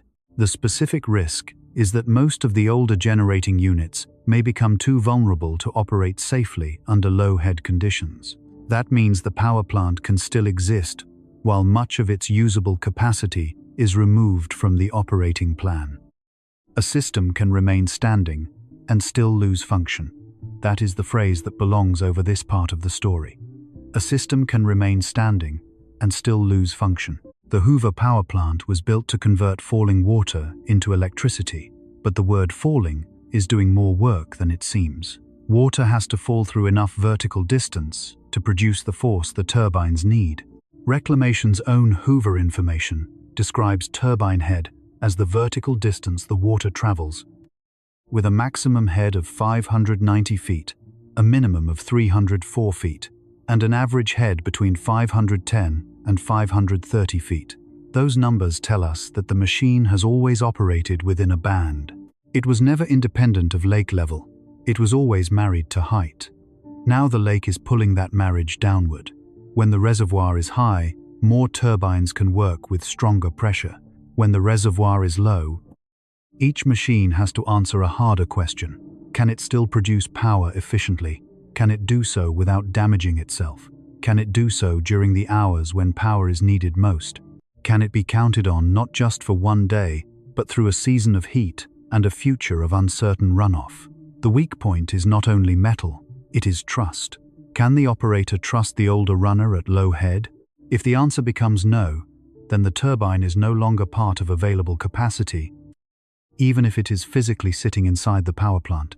This is one of the strangest truths of infrastructure. Equipment can exist and still be unavailable. A bridge can exist but be weight restricted. A pipe can exist but be too corroded for full pressure. A road can exist but close during floods. A turbine can exist but become too damaging to run under certain water conditions. Availability is not existence. Availability is function under load. And load is exactly what the current situation creates. The lake is lower, the river system is tighter, the summer grid is more demanding, the power plant is aging. The basin is watching both Lake Powell and Lake Mead. Upstream decisions affect downstream storage. Heat increases electricity demand, while dry conditions reduce hydropower potential. This is not one stress. It is several stresses arriving at the same component. The older turbine runner becomes the meeting place. It receives the physics of the falling lake. It receives the legacy of an older operating design. It receives the pressure from power customers who still need electricity. It receives the economic pressure of replacement power. It receives the maintenance pressure of avoiding damage that could make the situation worse later. That small component is asked to carry a basin story. This is what makes the weak point so important. It turns abstract system risk into something visible. You can picture it, a heavy metal runner inside the plant, water racing through passages, pressure shifting, tiny vapor bubbles forming, bubbles collapsing against metal, operators watching the elevation, planners deciding which units can be used, a capacity number being revised downward, the grid making up the difference. The whole system does not have to break. The wrong component only has to become unusable at the wrong time. Who depends on that component? More people than the component will ever know. Hoover Hydropower has long served power customers across Nevada, Arizona, and California. Reclamation says Hoover generates, on average, about 4 billion kilowatt-hour kilometers of hydroelectric power each year, enough for roughly 1.3 million people. Its firm energy is allocated across states, cities, tribes, water agencies, public power systems, and utilities. That means a low head condition inside one power plant is attached to a wide human map. A turbine runner does not know Los Angeles. It does not know Boulder City. It does not know the Metropolitan Water District of Southern California, tribal power customers, irrigation districts, municipal utilities, or families in apartments. But they can all be connected to its output. When capacity falls, the first consequence is not necessarily darkness. That is too blunt. The first consequence is substitution. Someone has to replace the missing power. Replacement can come from other resources, but those resources have their own costs, timing, emissions, constraints, and market conditions. During a mild day, substitution may be manageable. During a hot day, substitution becomes more expensive and more consequential. During a stressed grid period, substitution becomes part of reliability planning. The weak point, therefore, creates a chain. If the older turbines cannot run safely, Hoover's available capacity shrinks. If Hoover's capacity shrinks, power customers lose part of a flexible resource. If flexible hydropower is smaller, utilities and grid operators need more replacement options. If replacement options cost more or arrive under stress, the cost moves into budgets and rates. If rates and budgets tighten, households, water agencies, schools, and public services feel it.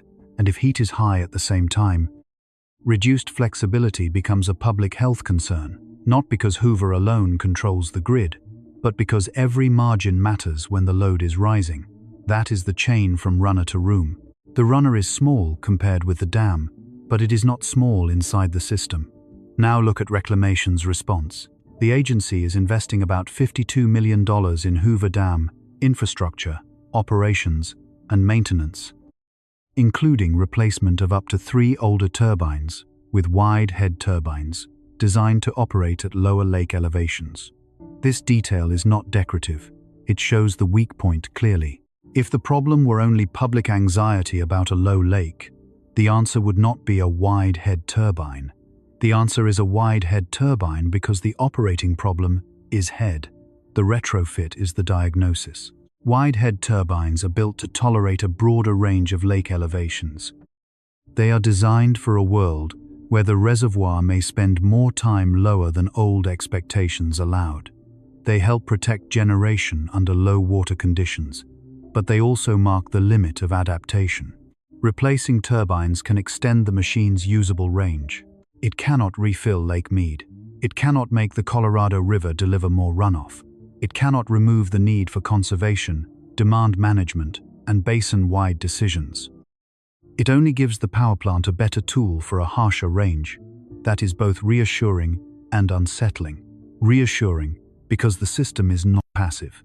They are changing equipment, adjusting plans, and trying to preserve function.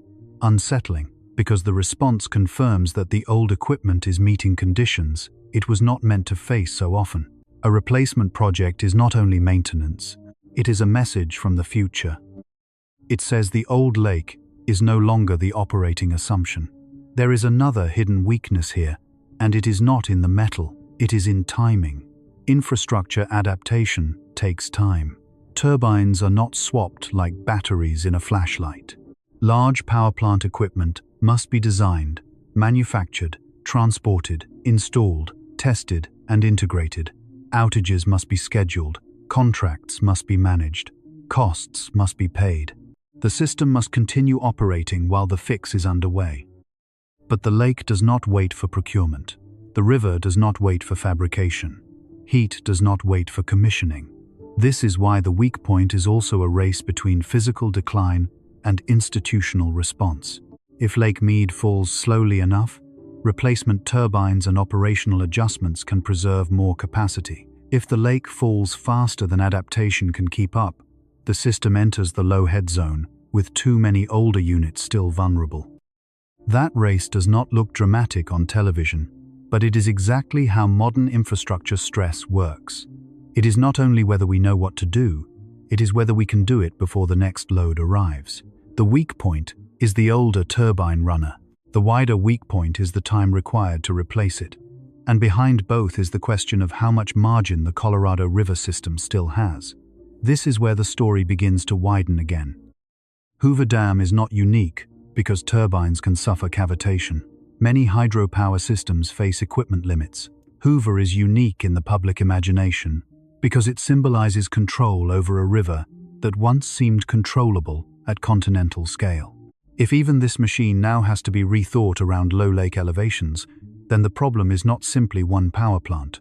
It is the meeting of old design and new hydrology.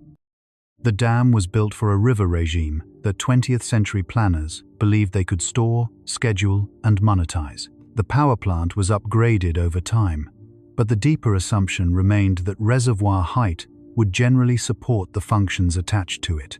Now the basin is learning that storage volume, power capacity, and operating head are not the same thing. A reservoir can hold water while delivering less power. A dam can stand while losing flexibility. A city can receive service while paying more for the stress hidden upstream. The weak point teaches the system to stop confusing survival with performance. Hoover survives.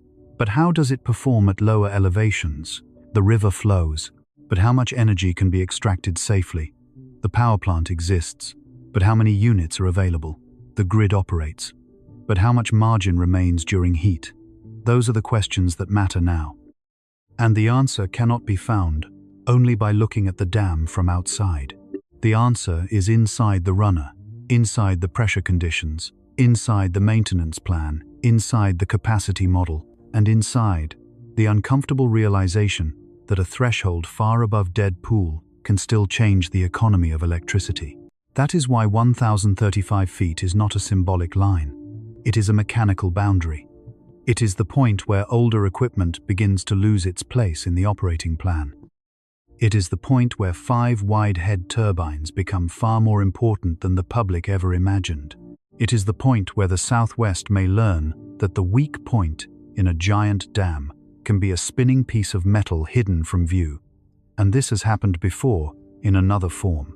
Not exactly here, not exactly with the same numbers, not as a perfect replay, but the Colorado River has already left warning records behind. Lake levels have already forced emergency action. Other reservoirs have already approached power thresholds.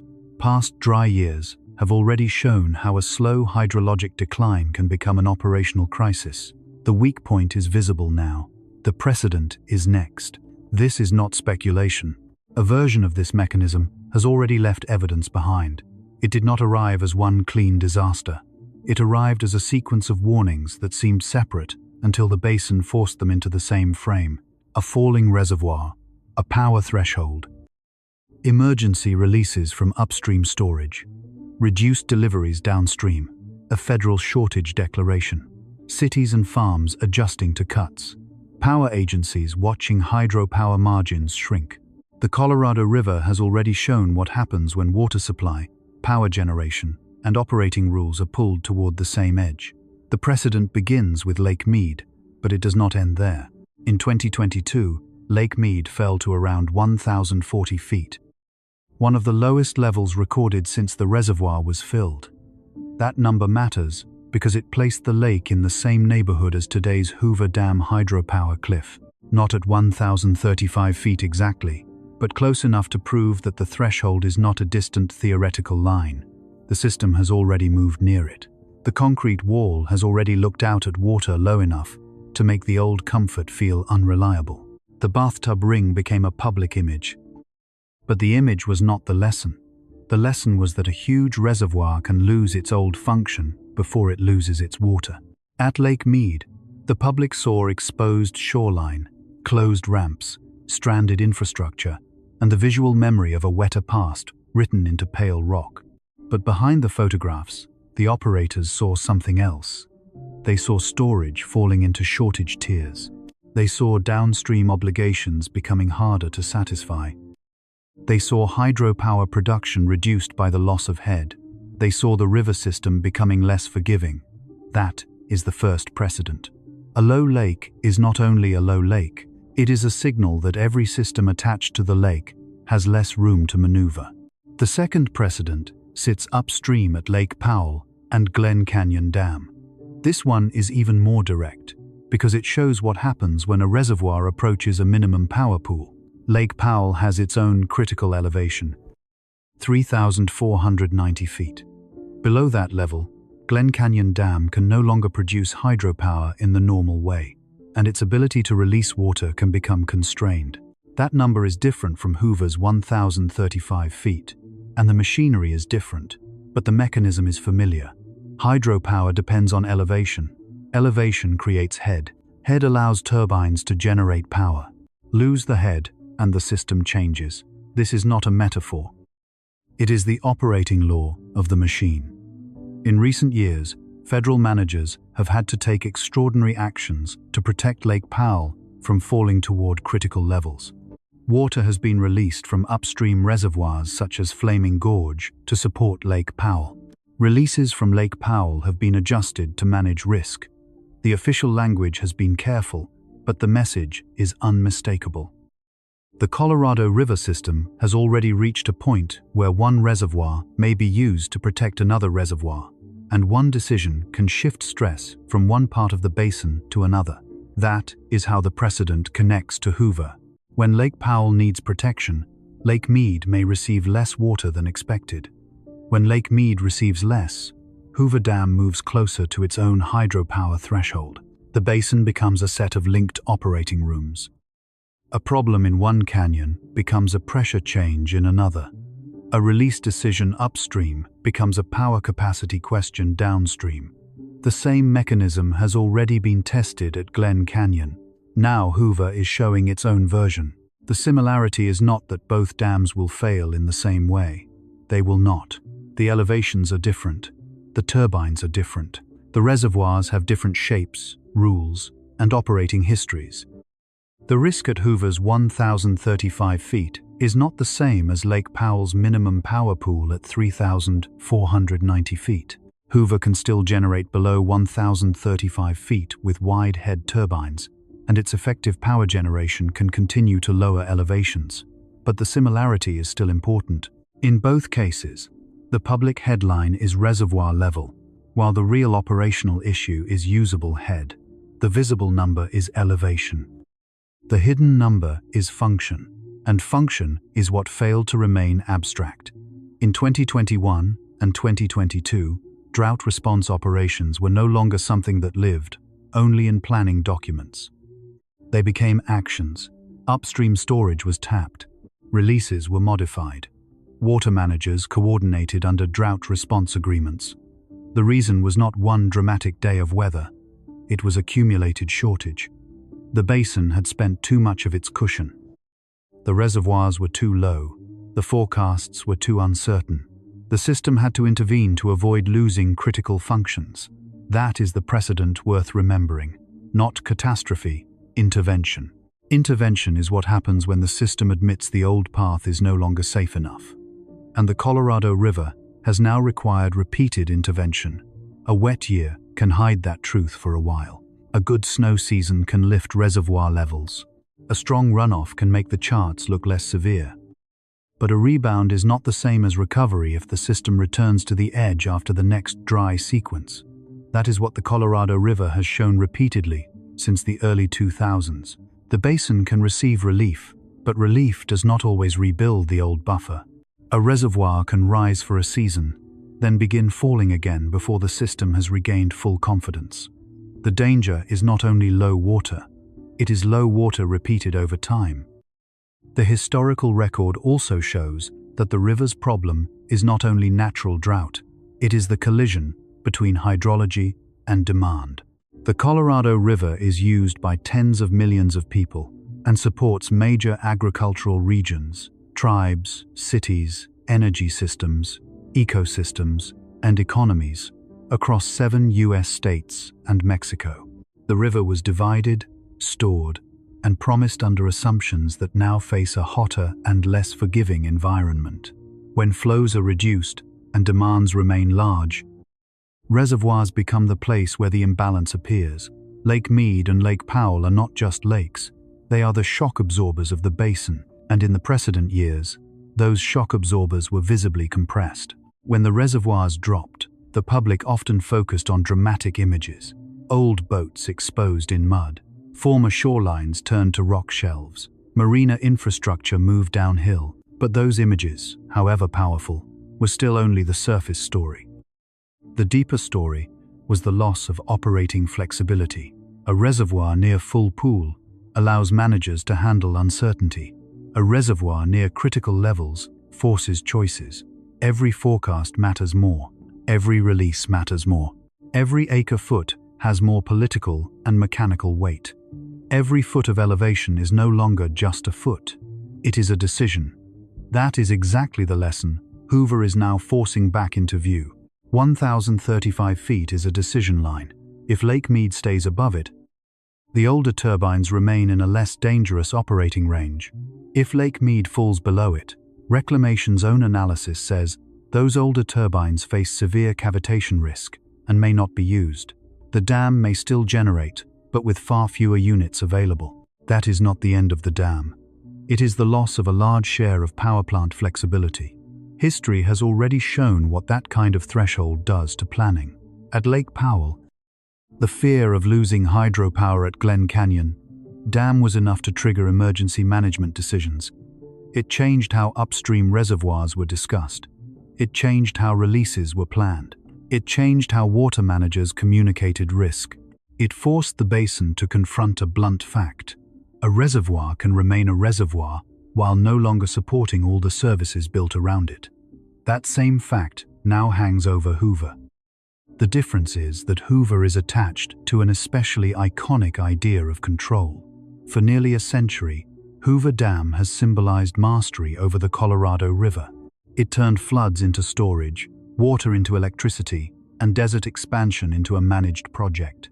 It made the river seem governable. But the precedent of the last 2 decades says the river can still outrun the operating assumptions of the systems built to control it. The river does not have to destroy the dam to expose the limits of control. It only has to lower the head. That is the quiet power of the precedent. It tells us not to wait for total failure before recognizing system stress. In a simplified disaster story, people ask whether the dam is safe. In the real operational story, the better question is, what functions are being lost while the dam remains safe? Can it produce the expected power? Can it provide the expected flexibility? Can releases remain predictable? Can upstream and downstream reservoirs both be protected at once? Can conservation keep pace with low runoff? Can infrastructure retrofits arrive before the next threshold is crossed? Those are not imaginary questions. They are questions the basin has already faced. The precedent also tells us what not to say. It would be wrong to say that history guarantees Lake Mead will cross 1,035 feet on a specific date. Forecasts change. Snowpack changes. Conservation changes. Policy changes. Reservoir operations change. It would also be wrong to claim that Hoover Dam is on the verge of total power failure. The evidence is more specific than that. The danger is not total disappearance. The danger is reduced capacity at a critical threshold, especially from older turbines that may not tolerate low head conditions. The warning does not need exaggeration. The precedent is already enough. A previous low near 1,040 feet showed that Lake Mead can move very close to Hoover's hydropower cliff. Lake Powell's minimum power pool crisis showed that major Colorado River reservoirs can force emergency actions when hydropower thresholds come into view. Drought response operations showed that the system is willing to move water between reservoirs to protect critical functions. Shortage declarations showed that low reservoir levels become legal, economic, and social realities. And the repeated return of low water after partial rebounds showed that one wet period does not erase a long-term structural problem. The similarity with today is clear. Reservoirs are low. Head matters. Power thresholds matter. Emergency operations are no longer hypothetical. Water decisions in one part of the system affect power and storage in another. The river is being managed under pressure, not abundance. The difference is also clear. Today's Hoover risk is not simply a repeat of 2022. The turbine data are more specific. The wide head retrofit program is part of the response. Lake Mead's current position is tied to new projections, new basin negotiations, and new operational decisions around Lake Powell. The system has learned from earlier warnings, but it is also meeting a more defined mechanical threshold at Hoover. That is why precedent should not be used as a scare tactic. It should be used as evidence. Evidence tells us that the mechanism is real. Evidence tells us that major reservoirs can approach hydropower limits. Evidence tells us that managers have already acted to prevent critical thresholds from being crossed. Evidence tells us that low water has already moved from environmental concern to infrastructure concern.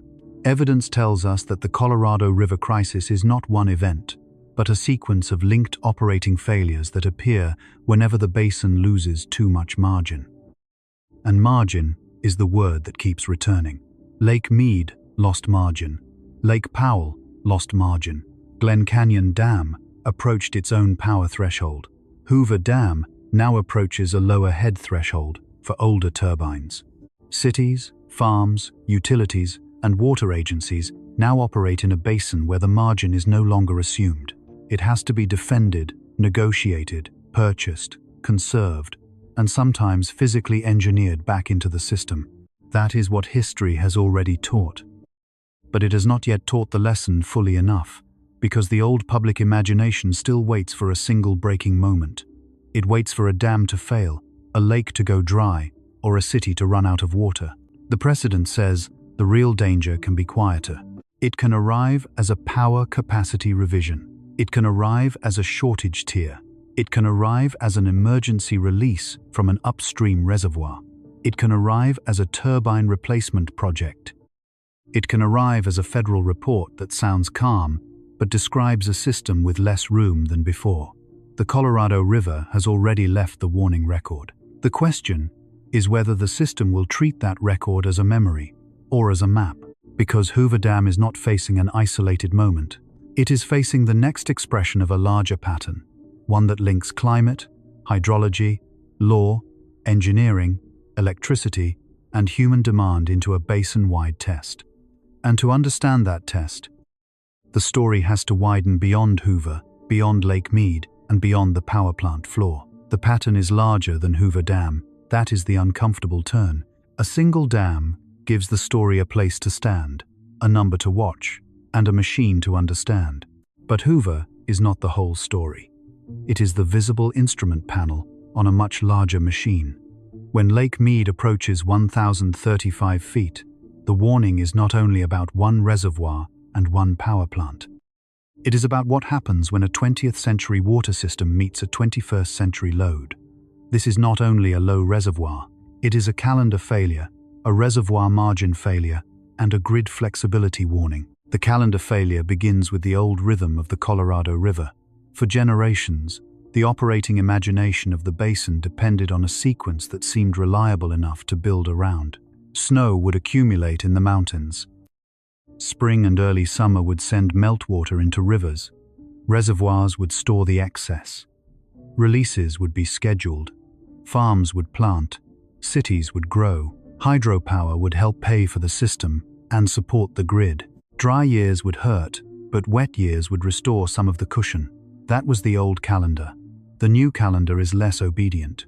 Snowpack can build, but warmer conditions can change how much of it becomes runoff. Dry soils can absorb water before streams receive it.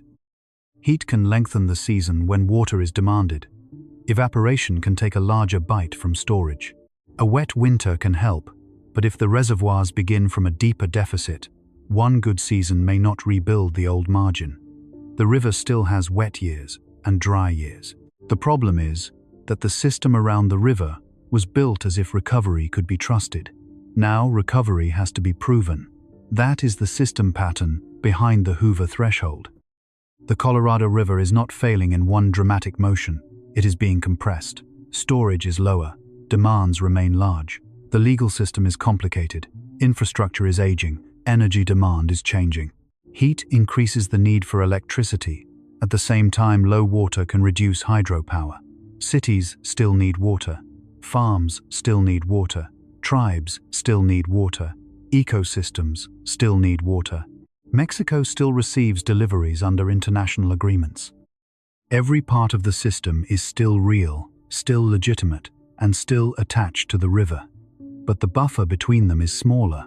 A system with buffer can absorb a surprise. A system without buffer turns every surprise into conflict. That is why Lake Mead near 1,035 feet, matters beyond the dam. It shows what happens when the old reservoir cushion becomes too thin to protect all the functions that were built on top of it. A reservoir was never just a storage tank. It was a promise of timing. It allowed water to be held when it arrived and released when people needed it. It allowed hydropower to become predictable enough for contracts. It allowed cities to grow in places where rainfall alone could never support them. It allowed farms to plan seasons. It allowed managers to believe that dry spells could be bridged. But a reservoir only performs that role when it has enough margin. Without margin, storage becomes triage. That is the larger pattern. Lake Powell needs protection. Lake Mead needs protection. Glen Canyon Dam has a minimum power pool. Hoover Dam has a low head turbine threshold. Downstream users need releases. Upstream reservoirs may be asked to support the system. Conservation may buy time. Shortage tiers may reduce deliveries. Cities may invest in recycling and groundwater banking. Farmers may change irrigation, crops, or acreage. Power customers may have to plan for lower hydropower output. Each response may make sense on its own. Together, they show a basin no longer operating from abundance. It is operating from defended scarcity. That phrase is important. Defended scarcity does not mean the system has collapsed. It means every remaining margin has to be protected by policy, engineering, negotiation, conservation, and money. The old system could hide stress behind the size of its reservoirs. The new system has to manage stress in public. The map shows a river basin. But the system is failing at recovery. The recovery window is the time a system gets to rebuild before the next load arrives. For a person, recovery may be a cool night after a hot day. For a hospital, it may be a quiet period after a surge of patients. For a grid, it may be low-demand hours when equipment can reset and reserves rebuild. For a reservoir, it is the wet season or the snowmelt period that raises storage before summer withdrawals begin again. The Colorado River's recovery window is narrowing. That does not mean every year is worse than the year before. Real climate and hydrology do not move in a straight line. Some years bring more snow. Some storms help. Some conservation measures make a difference. Some policy decisions reduce pressure.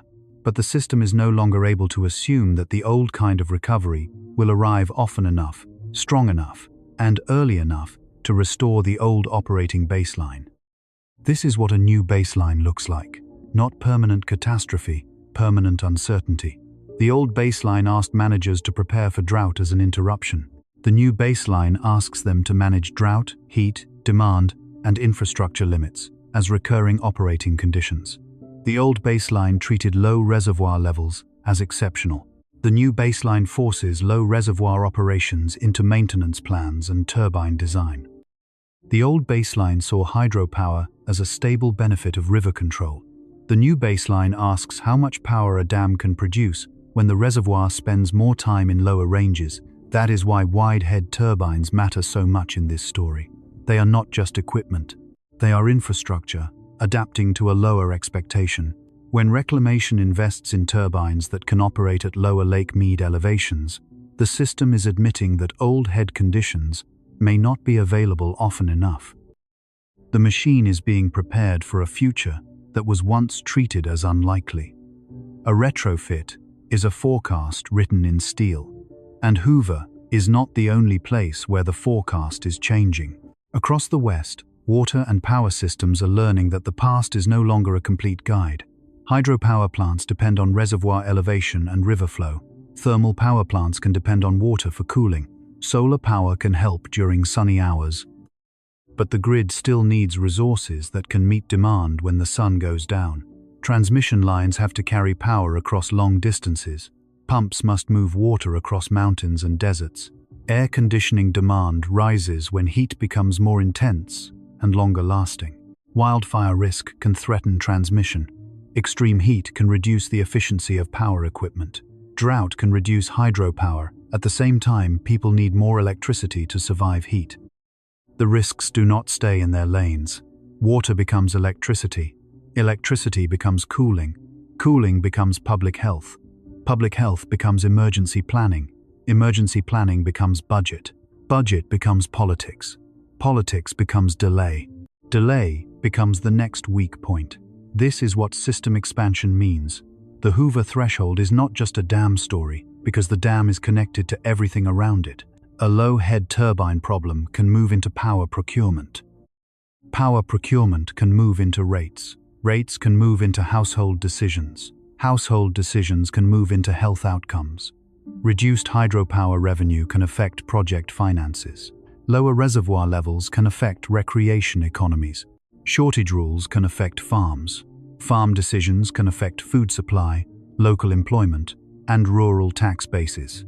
Municipal conservation can affect landscaping, development, and water agency finance. The river is a network disguised as a river. And networks do not fail like isolated objects. They redistribute stress. If Lake Powell is protected by reducing releases, stress can move to Lake Mead.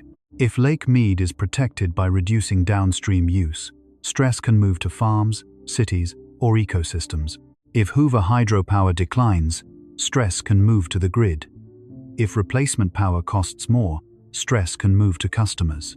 If customers cannot pay, stress can move to public assistance, health systems, or unpaid debt. If cities conserve aggressively, stress can move to revenue models that depend on water sales. Every solution touches another part of the system. That does not mean solutions are useless. It means solutions have to be designed with the whole chain in mind. The old way of thinking asked one question at a time. How much water is in the reservoir? How much power can the dam make? How much water can farms receive? How much can cities conserve? How much heat can the grid handle?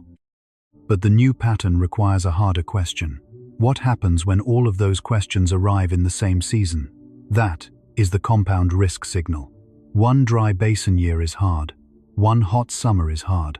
One aging turbine fleet is hard. One high demand period is hard. One expensive power market is hard. The deeper risk comes when they stack. Low runoff lowers reservoirs. Low reservoirs reduce hydropower. Heat raises electricity demand. Higher demand makes replacement power more expensive. Expensive power affects water pumping and household cooling. Household cooling affects health. Health systems require power. The loop tightens. The danger is not only one number. It is one number arriving inside a crowded system. That is why the old preparation calendar is no longer enough. Water agencies used to plan around water years, reservoir forecasts, snowpack reports, and legal allocation schedules. Grid operators plan around peak demand, fuel availability, transmission constraints, and resource adequacy. Public health agencies plan around heat waves, cooling centers, hospital capacity, and vulnerable populations. Emergency managers plan around fires, floods, outages, and evacuations. In the old model, these calendars could overlap occasionally. In the new model, they collide more often. A low reservoir season can also be a high heat season. A hydropower decline can also be a grid stress event. A water conservation order can also be an economic event. A wildfire season can also be a transmission risk. A heat wave can also be a hospital surge. The future is not just hotter or drier, it is more synchronized. That is the part systems struggle with most. Infrastructure was often designed to handle individual stresses with some safety factor. A dam could handle high water. A grid could handle peak demand. A hospital could handle a surge. A road could handle traffic. A water agency could handle dry conditions. But when several stresses arrive together, the safety factors begin to overlap and disappear. The system discovers that its margins were counted more than once. The same dollar was expected to solve several problems. The same reservoir was expected to protect several functions. The same grid reserve was expected to cover several risks. The same emergency staff was expected to answer several calls. That is not failure by incompetence. It is failure by outdated assumptions. Hoover Dam was built in an era that believed large infrastructure could tame variability. And for a long time, it did. It changed the Southwest. It made growth possible. It made water and power appear more reliable than the desert itself. But the system that grew around Hoover did not only inherit its strength, It inherited its assumptions. It inherited the belief that the river could be scheduled. It inherited the belief that reservoirs would recover. It inherited the belief that hydropower would remain a dependable part of the regional energy bargain. Now the basin is discovering which assumptions were actually margins. 1,035 feet is one of them. It is not the bottom of the lake. It is not the end of the river. It is not the collapse of Hoover Dam. It is the exposure of an assumption that enough head would remain available for older turbines to keep contributing. When that assumption weakens, the system has to be changed. Equipment changes, contracts change, budgets change, conservation targets change, forecasts change.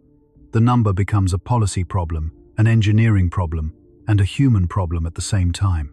That is why the future risk will not remain fixed at Hoover. It will move. It will move upstream to snowpack timing and Lake Powell storage. It will move downstream to cities and farms that depend on scheduled deliveries.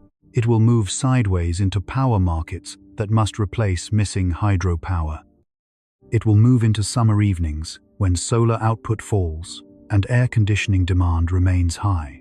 It will move into shoulder seasons if heat arrives earlier and lasts longer. It will move into tribal water settlements, interstate negotiations, urban growth plans, crop choices, groundwater pumping, and energy portfolios. The geography of risk will not be a single point. It will be a pattern. Some risks will arrive in the upper basin as reduced runoff, warmer snowmelt, and pressure on upstream reservoirs. Some will arrive in the lower basin as shortage tiers, reduced deliveries, and falling Lake Mead elevations. Some will arrive in cities as water rate increases, conservation mandates, and hotter neighborhoods. Some will arrive on farms as planting uncertainty, irrigation cuts, or higher pumping costs. Some will arrive on the grid as reduced hydropower flexibility and more expensive balancing needs. Some will arrive in households as decisions that look small until millions of people make them at once. Should I run the air conditioner now? Should I water this crop? Should I buy replacement power? Should I release water now or hold it for later? Should I repair old equipment or redesign the system? Should I treat this year as an anomaly or a preview? That last question is the hardest one, because the answer determines whether the system adapts early or waits until thresholds become emergencies. The Colorado River Basin is now entering a period where preparation can no longer be based only on average conditions. Averages are useful, but systems break at extremes and thresholds. A reservoir average does not tell you whether a turbine can safely operate tomorrow.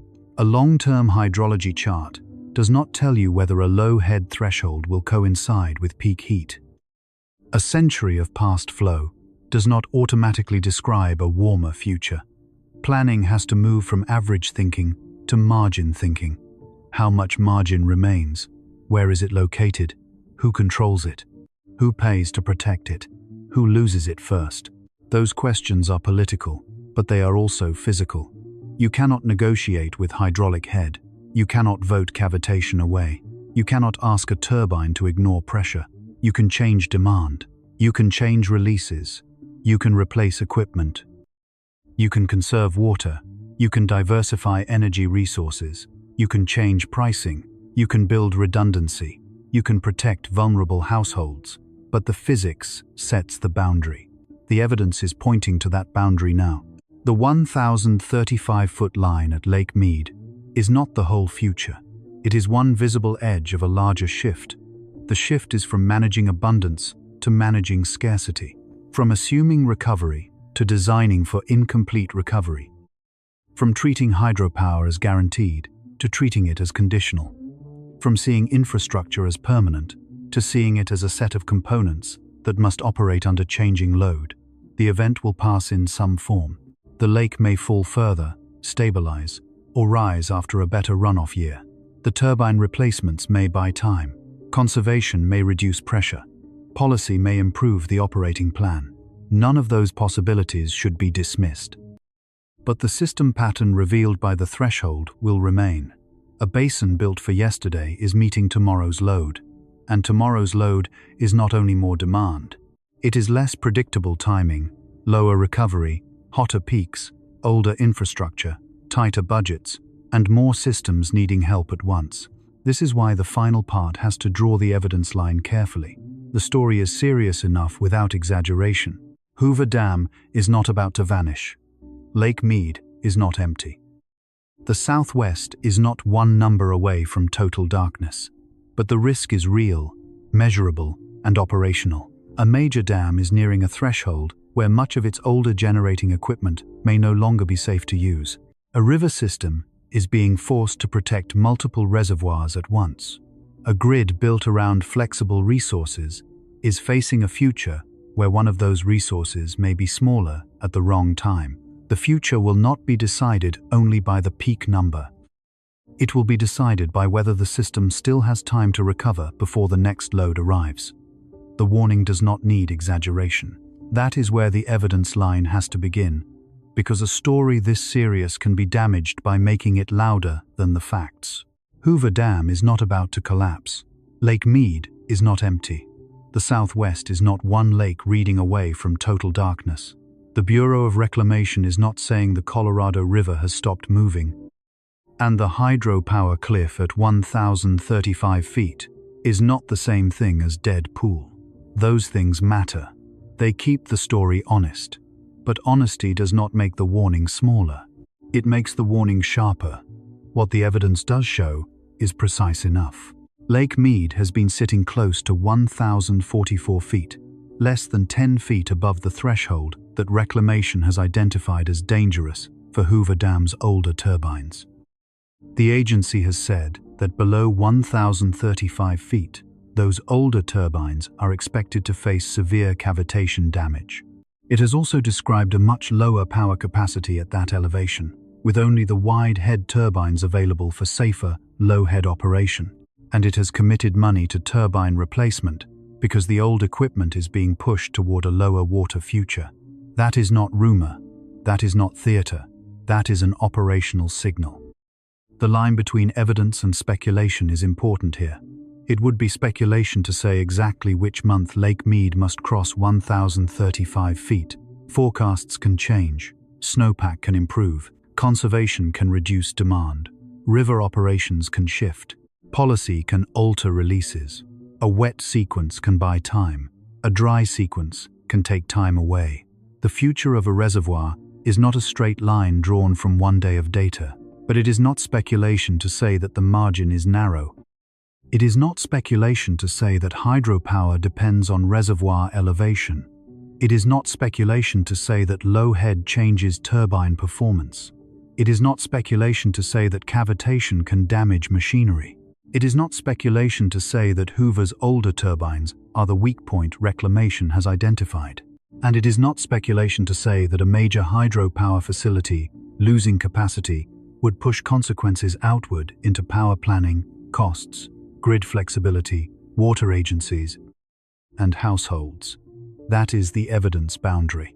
Do not cross it by inventing catastrophe. Do not ignore it by hiding behind normalcy. This is not just a low lake. This is a hydropower head failure. That sentence is not a prediction of collapse. It is a description of a mechanism.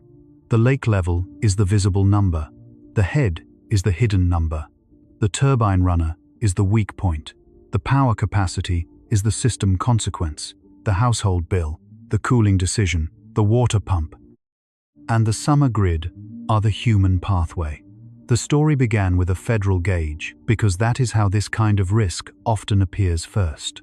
Not as smoke on the horizon, not as sirens, not as a wall of water. A gauge, a report, a table, a maintenance announcement, a funding decision, a phrase like severe cavitation damage, sitting inside official language, waiting for the public to understand what it means. And what it means is simple.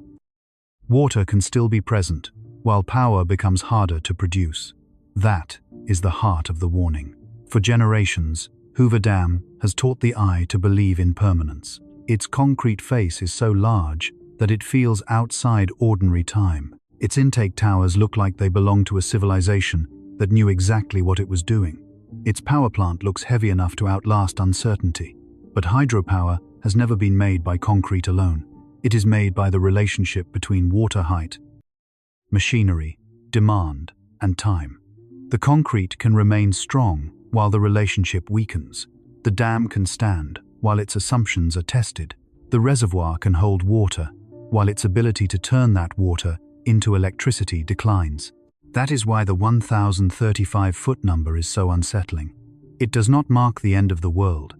It marks the point where the old picture stops being reliable. The old picture says a huge dam, a huge lake, and a huge river system can keep giving the region the same functions if only managers keep operating it carefully. The new picture says careful operation is still necessary, but not sufficient. The equipment must be changed. Demand must be reduced. Reservoir margins must be defended. Energy planning must assume less certainty. Water planning must assume less recovery. Public health planning must assume hotter conditions and tighter systems arriving together. This is the future echo. Not one disaster repeated forever. A system built around old margins being asked to perform under new loads. Lake Mead may rise again. That has to be said clearly. A good runoff year can lift the surface. Conservation can slow decline. Turbine replacement can preserve some generation. Better policy can reduce pressure. Nothing in this evidence requires fatalism. The future is not sealed by one line on a gauge, but neither is the past coming back just because the dam is still standing. That is the harder truth. A rebound is not the same as the old baseline. A wet year is not the same as structural recovery. A retrofit is not the same as a full reservoir. A replacement power purchase is not the same as cheap, flexible hydropower. A conservation measure is not the same as abundance. These actions matter because they buy time, protect function, and reduce harm. But the need for them tells us something has already changed. The system is no longer coasting on inherited margin. It is spending money and decisions to create margin again. That may be the most important lesson of Hoover's hydropower cliff. The danger is not only that the lake falls, the danger is that each fall forces the system to ask questions it used to avoid. Which turbine can operate? Which reservoir gets protected? Which release gets reduced? Which farm receives less water? Which utility buys replacement power? Which household can afford cooling? Which hospital prepares for heat? Which city delays growth? Which agency pays for adaptation? Which assumption is retired next? A healthy system answers those questions before the threshold arrives. A stressed system answers them while the gauge is already falling. The Colorado River Basin is now doing more of the second than anyone should be comfortable with. It is adapting, but adaptation under pressure is different from adaptation with time. Under pressure, every choice arrives with a shadow. Protect Lake Powell, and Lake Mead may feel it. Protect hydropower, and water deliveries may become more contested. Buy replacement power, and customers may pay more. Conserve aggressively, and revenue models may strain. Build new infrastructure, and the bill arrives before the reservoir recovers. There is no single villain in that pattern. There is physics, demand, law, history, climate, infrastructure, and time. That is why the evidence line also protects against false simplicity. It is too easy to say this is only climate change. It is too easy to say this is only overuse. It is too easy to say this is only bad policy, only drought, only growth, only turbines, only one dry year, only one dam. The truth is harder and more useful. The Colorado River crisis is a compound problem. Heat changes water, demand changes storage. Storage changes power. Power changes cost. Cost changes human decisions. Human decisions change vulnerability. A single cause story may feel satisfying. A system story is more accurate, and because the system story is more accurate, it gives better warnings. The first warning is about thresholds. Do not wait for empty before acting. A reservoir can lose critical functions long before it is dry. Hoover's 1,035-foot cliff proves that point. The water remains, but the old turbines may no longer be safe to use. That is how modern infrastructure risk often behaves. The service declines before the object disappears. The second warning is about recovery. Do not measure safety only by today's reading. Measure whether the system has time to rebuild before the next load arrives. A lake can rise and still be vulnerable if the next dry season arrives before storage recovers. A grid can meet demand today and still have less margin tomorrow. A household can pay this month's bill and still be closer to the edge next month. The third warning is about visibility. The most important part of the crisis may not be the most visible part. The shoreline is visible, the hydraulic head is hidden, the bathtub ring is visible, the cavitation risk is hidden, the dam is visible, the turbine runner is hidden, the bill is visible. The procurement problem behind it is hidden, the heat outside is visible. The loss of nighttime recovery inside the body is hidden. The visible number makes the headline, the hidden number writes the damage. Return now to the opening signal. The federal gauge near Hoover Dam lists a lake elevation. A public reader sees a number, an operator sees head, a turbine engineer sees a range, a grid planner sees capacity, a water manager sees storage, a city sees risk. A household may eventually see cost. One number becomes many consequences. That is why the story cannot end with panic, but it also cannot end with comfort. Panic says nothing can be done. That is false. Turbines can be replaced. Water can be conserved. Demand can be managed. Energy systems can diversify. Vulnerable households can be protected. River rules can be renegotiated. Cities can use less. Farms can be supported through transitions. Forecasting can improve. Infrastructure can be upgraded before thresholds become emergencies. Comfort says the system has always handled hard years, so it will handle this one too. That is incomplete. The system has handled hard years by using stored margin. If the margin is smaller, the same kind of hard year can have different consequences. The past is evidence, not insurance. The ending has to live between those two errors. Not despair, not denial, a clear warning. Hoover Dam is still standing. Lake Mead still holds water. The Colorado River still flows. Engineers are still working. Managers still have choices. The future still contains wet years, policy changes, technology, conservation, and human judgment. But the thing revealed by the 1,035-foot line will remain, even if the lake rises again. The old calendar is no longer enough. The old reservoir assumptions are no longer enough. The old confidence in passive recovery is no longer enough. A system built around the idea that water height would remain available is now being forced to prove it can operate when that height falls away. And somewhere inside Hoover Dam, the future has already taken physical form. It is not a slogan. It is not a headline. It is not an argument on a map. It is a turbine runner facing low ahead. It is a bubble collapsing against metal. It is a capacity number shrinking. It is a maintenance project becoming urgent. It is a dam that still stands, asking the region whether standing is the same as being ready. The event will pass through reports, seasons, and forecasts, but the thing it revealed will remain. The future will not be decided only by how much water is left in Lake Mead. It will be decided by whether the water that remains can still move through the systems built around it before the next load arrives. And if the gauge keeps falling, the question will no longer be whether Hoover Dam is still there. The question will be how much of the old Southwest is still able to work at the new waterline.